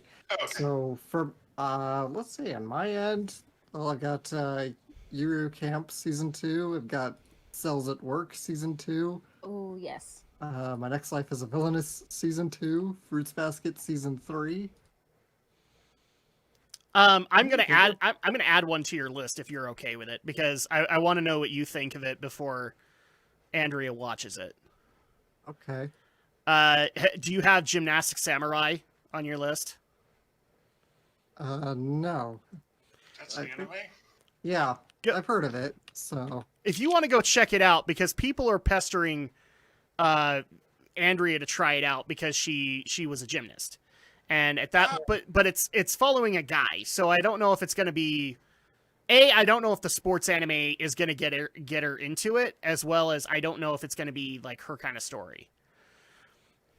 I mean, she'd probably be the better one to evaluate it. It's already out. It's on Funimation. Oh, is it? This past season. Because the last thing I saw, it was sub only. So yeah, I mean, right now it's sub only. Okay. I think they might have announced a dub for it. Let me double check on that. Yeah, because I can guarantee you, we're like, if it's something that solely she's supposed to be interested in, we're not going to get subtitles, because she likes to avoid those as much as she possibly can. See it on my anime list. What, my anime list has an app? No, I mean just like information about the show. Oh, okay. Yeah, they do. It does have a dub, and so yeah, it's got a dub. Okay. I would just say for her to jump in because sports anime are already not really my thing anyway. But considering it's Sure. about gymnastics, she'd probably get more out of it than I would anyway. Yeah. I'll tell you another one that also gets recommended, and it's actually because of Shay that it gets recommended in one of the YB Geeks we did, was Kuroko's basketball for me. Oh yes, I love Kuroko's basketball. I don't know. I tried the Prince of Tennis, guys. It didn't work for me. But I have been told that Kuroko takes more of the approach of like a shonen than Prince of Tennis Yeah, did. it does. So maybe I'll try that out. The other one I also wanted to put out was was it Tiger King Plus? I did that, so it was like pro wrestling, and I enjoyed that very much. So. I thought you meant Tiger King on Netflix. I was like, oh wait, I watched Tiger King on Netflix. Yeah, looks like the Gymnastics Samurai was well received by the internet, so... Yeah, oh, okay. Atlas, are you not seeing the invite now in Discord? Because let me see if I can fix that for you, because I don't want to necessarily leave you out if you want to get in here. Is he in the group chat? He is in the group chat. Oh, is he Anime Gamer? Yeah, Anime Gamer 5489. Jeez. I don't know if I can actually send the invite out again. Because it's not really letting me do it. Woo! All right. Wait, there we go. The freedom! The freedom of Discord. Yes. But you are not strike freedom, ergo, you are worse! Hell yeah. How What's you going doing, on, my guys? man? Doing good, man. Just got off of work. Short shift today. Nothing special happened. The Very usual cool. shit. All right, cool. Then I get to do the initiation with you like I have had to do with everybody. So, Oh boy. here we go. You have to name 2 things that were positive that happened to you this year. Got me a new PC. That's one positive thing. And That keeps you up at night because it glows all kinds of colors. RGB, yes. The second one, God damn, I have no idea. Should I kick him, everybody? Should I kick him? No, I'm kidding. I'm kidding. Yes. Give me like 5 minutes. I'll come up with an answer for you. Oh, so RPX just put a video basically explaining Kuroko basketball. I'll check it out, RPX, after the stream and see if it's my cup of tea. Because here's the thing. I'm not saying that I wouldn't be willing to try it out, but like the last venture that I had with sports anime was Prince of Tennis. And Prince of Tennis was, sorry, not interesting for me. So, yeah, I didn't get into it either, to be honest. yeah. I like Prince of Tennis. Well, I'm not faulting you for that. My little brother liked it too, but I just didn't get into it. And so when I see other sports anime, it's just like, eh. I'll say that Kuroko's basketball definitely has more action involved in it than Prince of Tennis does. And I think for me, I liked it because I like basketball. So, definitely nice. it is unrealistic, in a lot of ways, like the moves they do, but it is very, See, and as much as I liked basketball when I was a kid, I was a Me kid too. in Utah, and ergo, you don't stay a basketball fan for long. Oh, really? Oh, I played basketball. No, I because- wasn't on a team. I mostly played like street ball, but I never joined like a middle school or high school team. No, because at least when I was growing up, you had to have like a favorite basketball team, and everybody wanted to support the local greats, which was the Utah Jazz. And yes, Oh, yeah. I was also one of those gluttons for punishment. And I will officially tell everybody that my last season watching was probably 98. The last time they made it to the finals. The last time. Damn.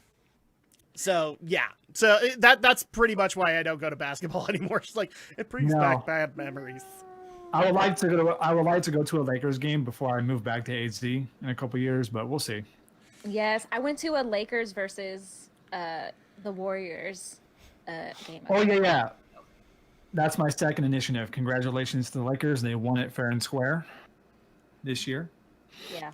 I don't believe you, but okay. Because the Lakers are the Yankees of basketball, so they obviously paid to win. It works. If that's what you believe, Jack, go ahead. No, I For a just while, like it making was that the joke. Warriors. I have Oh, no. actually a lot of friends who are like Kobe Bryant supporters, and so I'd piss them off by basically saying that Kobe never won anything because Oh, yeah. they always Like paid to being that win. troll, yeah. I have nothing against Kobe, and by the way, rest in Nah. peace, Kobe. No, Yeah, that was. Whew. the Lakers deserve that victory because of him. They Yeah. did it for him. So Although congrats on them. I'm sorry, I have to make fun of the Lakers in this one regard because Karl Malone went to them for 1 year, and that's the 1 year they didn't win the ring. Oh yeah. Poor Carl. All Karl Malone wanted was a ring because Karl Malone gonna do what Karl Malone gonna do, and nobody gonna Of tell Karl course. Malone what to do because Karl Malone gonna do what Karl Malone gonna do. And so at that point he went there for a ring and he didn't even get that. Nope. Did he just like go to another team after that? Well, so Karl Malone was with when he got drafted from college ball, he got drafted to the Utah Jazz. So he stayed there his whole NBA career pretty much, except for his last year when John Stockton left the team, and so he decided I'm going to go accept a contract from the Lakers, which he was earning significantly less in that. But he wanted yeah. to win. Yeah, he wanted the ring. He wanted to be able to say he'd won one NBA championship. And it turns out that the 1 year that he joins the Lakers, they didn't win. Nope. Okay. It's just like, I kind of feel bad for him, but it is Karl Malone. Yeah. He tried to course. pull like a Kevin Durant. Like Kevin Durant did that. Yeah, that's right. Oh, Durant did it too. yes. And He went and joined the Warriors and got a ring.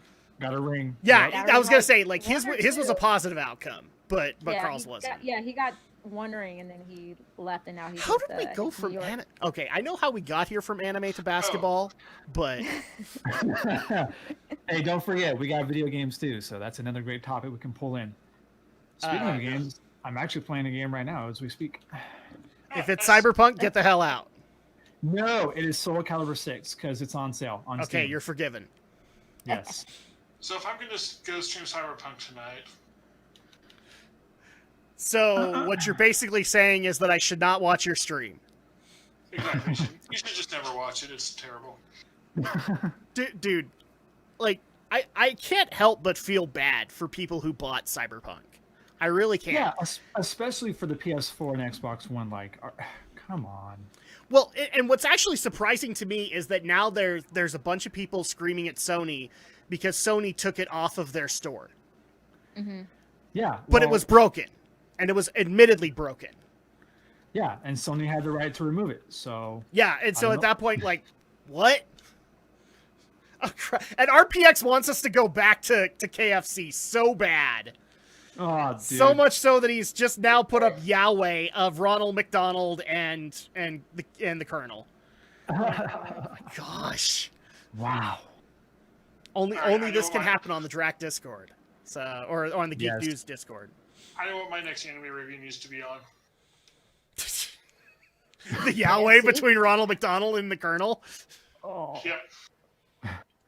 Yeah, unfortunately, though, I do need to head out now. But thanks for having me on the podcast, Drac. And Oh man. All right, man. Have a good one. All good, my Yeah. friend. Bye. Hopefully, awesome hopefully, having you. 2021 is an awesome one, and obviously, if you want to pimp the channel or whatever, you can go ahead and do so. okay, give me a second. Of course. Go ahead and pimp the channel because you got a lot of amazing things probably coming in 2021. I Okay, will there you go. subscribe. Yes. There you go. I have posted in approved the it. comments. Get you to no, we will not get you to 3 million subs. Okay, 2 million. You get one. You get one. You'll be happy with it. Damn it. I'll take it. Oh yeah. Okay. Okay, talk to you later, everyone. All right. Have a good night. Take it easy. Bye. And I actually did get this question. I'm going to approach it now. Why are you doing this now instead of tomorrow night? Because tomorrow night's not going to work for people. Everybody's going to have stuff going on. Yeah, it's, Not me. it's So- what, New Year's Eve? I mean, I gotta work the next day, so I don't have Exactly. anything going I on. know. I have to work that Friday. I'm like, I'm going to call it a personal victory we got Shay on tonight because I was thoroughly convinced, she's got a regular Monday through Friday job. So I was Oh, yeah, convinced we I weren't do. going to get you. nice. So there you go. Yeah, but I'm off tomorrow, and I'm off New Year's. So we get New Year's Eve and sweet. New Year's Day off. You got like a nice So little I get a weekend 4-day going. weekend. Mhm. Thankfully, because Yeah. of Christmas, I also kind of got that too. Like our warehouses are being closed for that, so I'm happy yeah. about it. Oh my gosh! Well, more... tomorrow's gonna be spent probably watching Clone Wars, Oh, nice. maybe Man, the animated Clone Wars. You yeah. mean Star Wars. the final season, or? 1 through 7. Oh, okay. My fiance is having me watch Star Wars in chronological order because I've never really seen Star Wars. Granted, when we went to see, I think, which one is it? Rise of Skywalker in the movie theater, I fell asleep during the previews and woke up at the end of the movie. So I don't know what really happened. So what you're basically saying is that your ticket was well spent. Yes, but the only like excuse I kind of had was that at the time we had just gotten back from Florida, so my sleep schedule was way off. So I was 3 hours ahead. Correct 3 me if hours I'm behind wrong. in California. This was also the year that you got proposed to, wasn't it? Yeah. So Yeah. Oh, hell yeah. That's awesome. So like we went to the movie. First of all, our tickets were for the day we got back from Florida, but we both forgot, so we missed it completely. Oh. Went to the movie theater thinking that it was for that day, and then we realized it was for a different day. So we had to they had to give us tickets for a different day. Yeah. So then when we saw it, I was still on Florida time and not on California time. So my sleep schedule was off. So those seats reclined and I was out and I was sleeping, and I woke up and I was like, I don't know what's happening, but I hope you enjoyed the movie. Yeah, there you go. Actually, you know what? I will be very interested to see what you think, but I'm gonna say one thing to your husband. He ought to show you, or your husband to be, sorry. He ought to show you the movie that came out too, because that is, in my opinion, it's like the perfect pilot for the Clone Wars series. It very much explains like what this is going to be about. Which movie? There is a movie called Star Wars: The Clone Wars. Oh yeah, I saw that. Okay. The Attack of the Clones, or No. episode 2, or no? No, it's an animated movie that is just it's basically the start of Clone Wars. So you get to see a lot of the characters that are brought into it, including the introduction of Ahsoka Tano. And it's actually just like it's an hour and a half long episode of the Clone Wars series. And I'll have to see if we can find that. let me see. It's the movie from like what, 2008? Yeah, give me a second and I'll show you the poster for it. So, the year I graduated high school, it was awesome. You said 2008? I believe that's when it came out. Here we go. Yeah, it was the 2008 movie. So, yeah, it's basically the same animation style, and it's just an hour and a half long episode of it. I was against watching it because in my opinion, the Gendy 15-minute episodes were amazing, but my wife wanted to go see it, and we did, and I was actually very surprised at how good it was. It actually made me like the prequels in a weird way. Yeah, I had the only episodes of the movies of Star Wars that I had really seen was definitely, I've seen Star Wars Episode 1. I saw that in theaters as a kid. Yeah. And I didn't hate it as a kid. I still don't hate it now. I think my favorite scene is still always the racer scene. Like, that's still one of my favorites. Yeah, it's either, for a lot of people, series. it's either the pod racing or it's the lightsaber fight with Darth Maul. The pod racer scene was like my favorite during that entire series, but I still can't.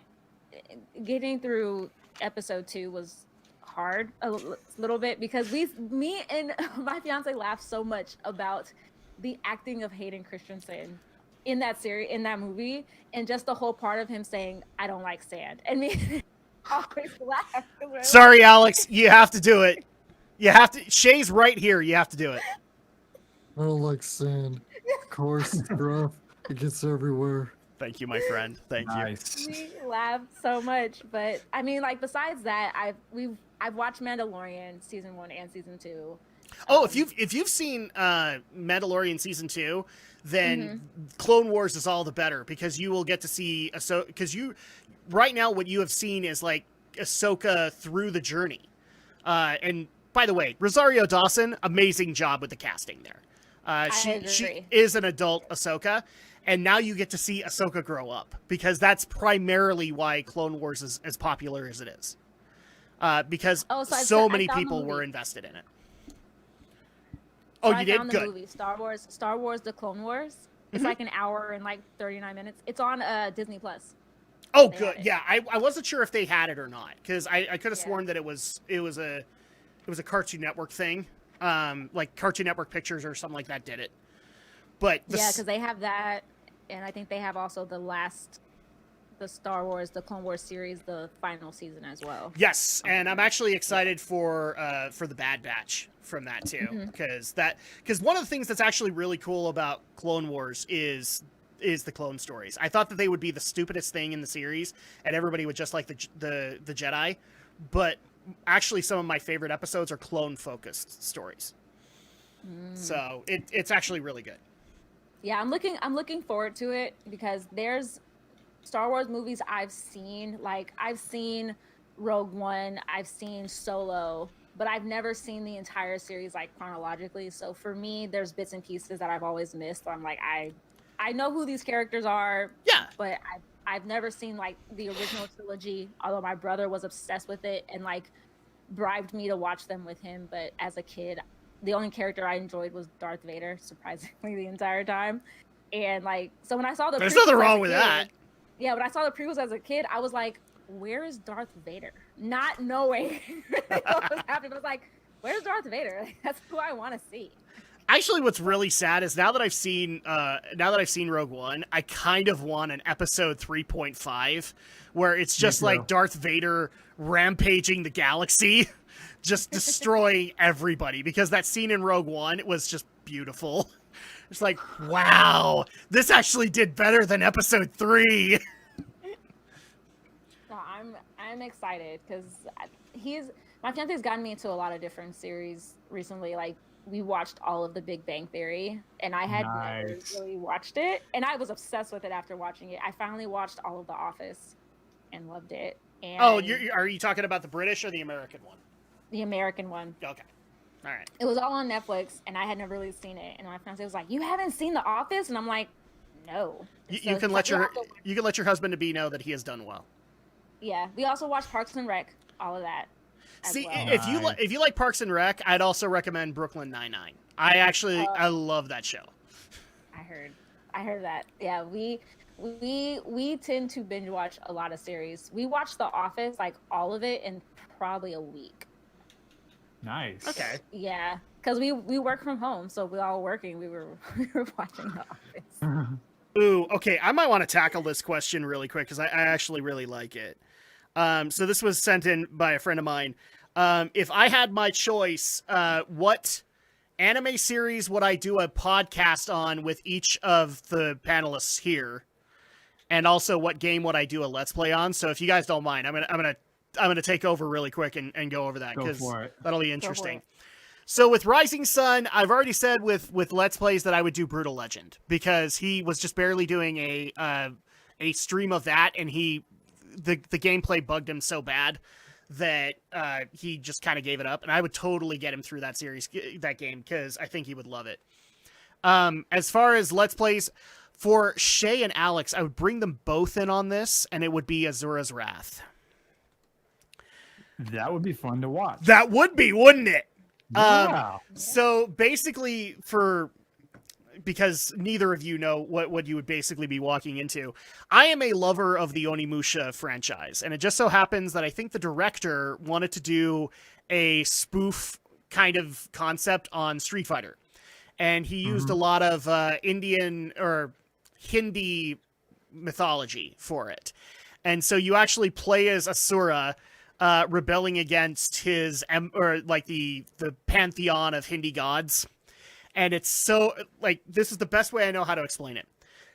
It is so fucking anime that you will pee your pants laughing. Like, it's got every stupid shonen stereotype you've ever had, as well as just generalized anime stereotypes that even Alex would enjoy. So I would bring you both in on this. In fact, this was one of the ones that maybe like me, Alex, and Brenton might have taken on. So I would do that because I guarantee that by the end of it, you both would be on the floor laughing by the end of episode 1. And it is an episodic game. So Oh my god. for what was that? Yeah, sounds fun. Yeah, there you go. So Atlas, well, obviously we'd have to start our own personal racing team in Gran Turismo 7. Oh yes, we do. Once that game gets a release date, then I'll pick up a PS5 and we'll play. See what you don't understand is that my oldest girl has a gun pointed to your head, and if you don't play it, she will murder you, as well as me. So like we're both being taken hostage. Don't worry, we will work on it as soon as we can. It has to happen. Yes, that's why we have Discord and we can communicate from there. There you go. As far as anime to watch, so basically what they're talking about is the podcast that me and my wife do. For Rising Sun, I would have done, just for him, I would have done Twin Tales. Because he's been screaming that me and Andrea ought to watch it. For Shay, I don't know if I'd pick something new because frankly, I would just like to watch Yu Yu Hakusho with Shay. All right, I just want to do that. I'm down. I'm down for it. I want to watch that again, and I want to watch it with other fans. So that's kind of the way that I would go about it. Alex, I'd sit him down and make him watch Gundam 00. Because we'll strap him down if we have to. Because I know that he loves Seed, and he's excited for the recasting and the remastering that they're doing. But I would honestly like to show him 00 because I think in a lot of cases, where we were both laughing about Gundam Wing and a lot of the stupid shit it did, in my opinion, 00 is Wing done right, like done in a right serious context. So I would do a podcast with him on 00. For Atlas, what? Oh man, that's a tough one. I don't. Like, if I wanted to take on something brand spanking new, maybe that would be the one where I bring in Atlas just to do like Kuroko basketball, and just do it for the hell of it. Why not? Or just you love action. You love action. You love fighting anime and all that stuff. Yeah. It's either that or I would bring in insert a fighting game anime and we'll just watch that kind of thing. Oh hell yeah. It's been forever since I've watched Fatal Fury or Street Fighter or any of that. So, any one of those we can have fun with. I know, I think I've asked you this before, but have you watched Fist of the North Star? Did you like that at all? Yes, I've only ever seen the movie. The movie that came out here. And yes, I absolutely loved it. And there you go. That was perfect. It hurts to do, but I love doing it because Kenshiro is amazing. In fact, one of my favorite things to watch on YouTube a couple of years ago was when they did the Cell Versus and they brought in Kenshiro. Yes. Your arm. Are you going to eat that? No. Yep. Go ahead and have it. So yeah, there you go. That's my answering of it. This is what I would do. So I actually like the concept, and I will say for at least my channel, I am looking to kind of expand the gaming content because now that we've kind of figured out a lot of the hurdles, man, it would be really great to bring somebody in who's not in our state, kind of thing, to be able to do it. Right. Do I think it's going to be Shay or Atlas? I don't know. I honestly don't know. I'm not planning that far ahead, but like, if you ask me to pick someone, all of you would be an amazing thing. Like, I have fun playing on the couch with Alex, so it doesn't really matter. Yeah, it's because it's all about being together and having a fun time. Making jokes, laughing, having a ball. This is why, in a lot of cases, like one of the reasons I even though people were screaming, "You should do streaming," I was against it because I didn't want to do it alone. I wanted to do it. Doing it. Yeah, I am doing it, but I'm doing it with friends as well as I do it with my wife, where we can just sit back and BS about a game. Exactly. Because here's the thing: like, a lot of people think I was being so mean to Andrea when I was making fun of or when I was criticizing Last of Us Part 2 because she was interested. But Oh, people forget she was laughing right along with everybody else when we were Yep. making fun of stuff. So I'm get my because she come she on. finds a lot of that stuff silly. yeah. I mean, for crying out loud, she loved me making fun of Kingdom Hearts 3 when we played it for the first time. Kingdom Hearts. And now every time we see one character up on the screen on YouTube, she has to have me do the call center voice for him. The person that you may have dialed might not be there anymore. Would you like to try again?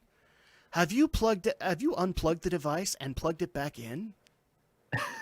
Try that again. And it just makes her roll on the floor laughing. So yeah. So there you go. I've taken care of that. I can't even remember what we were talking about before. Damn it.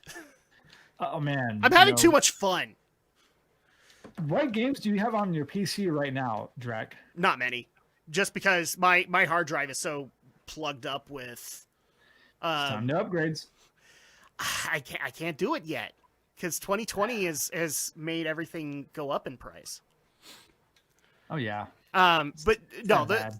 the main reason is because I'm doing editing on so many podcasts and things like that my hard drive is just full until I get stuff out. So there you go. Last fight right here. Here we go, boys.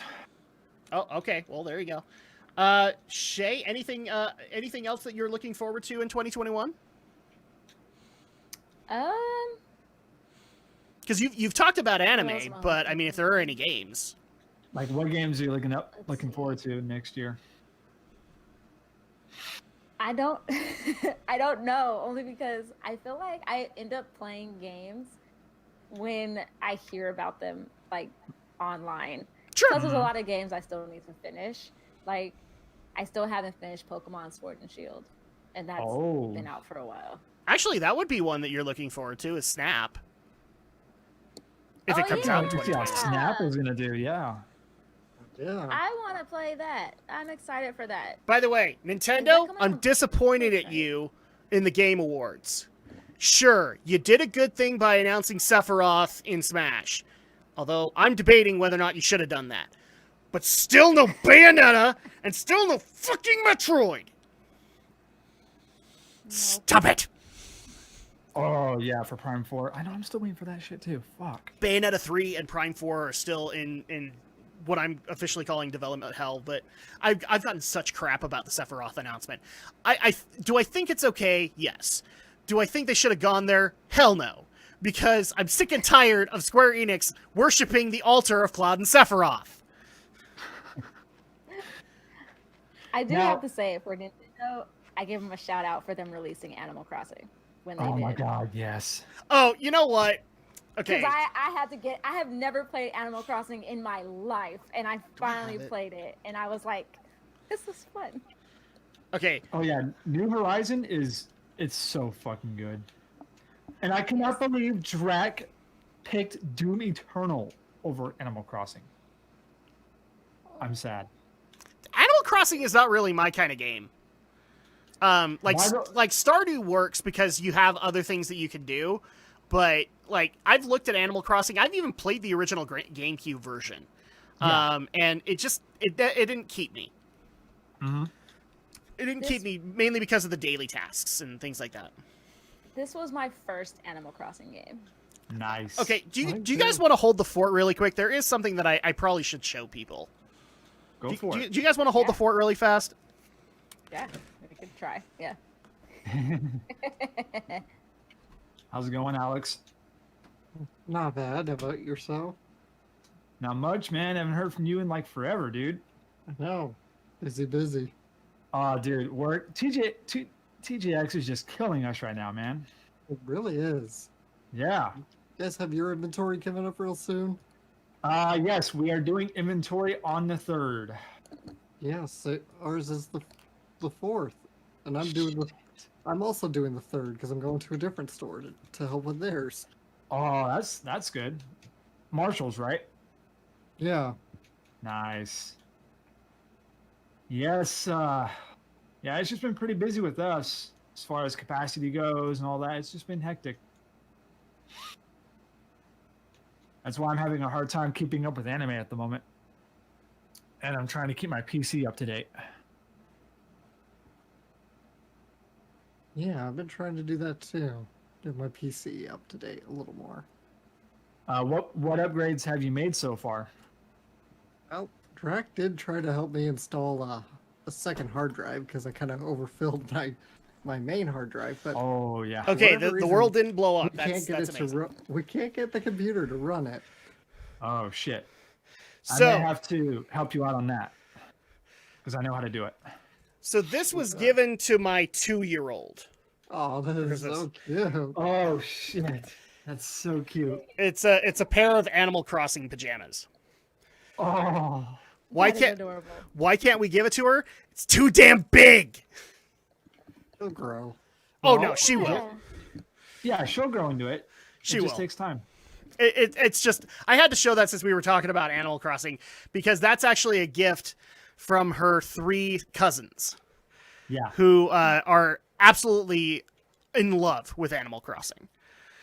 And it was either they got that for them or they got Among Us.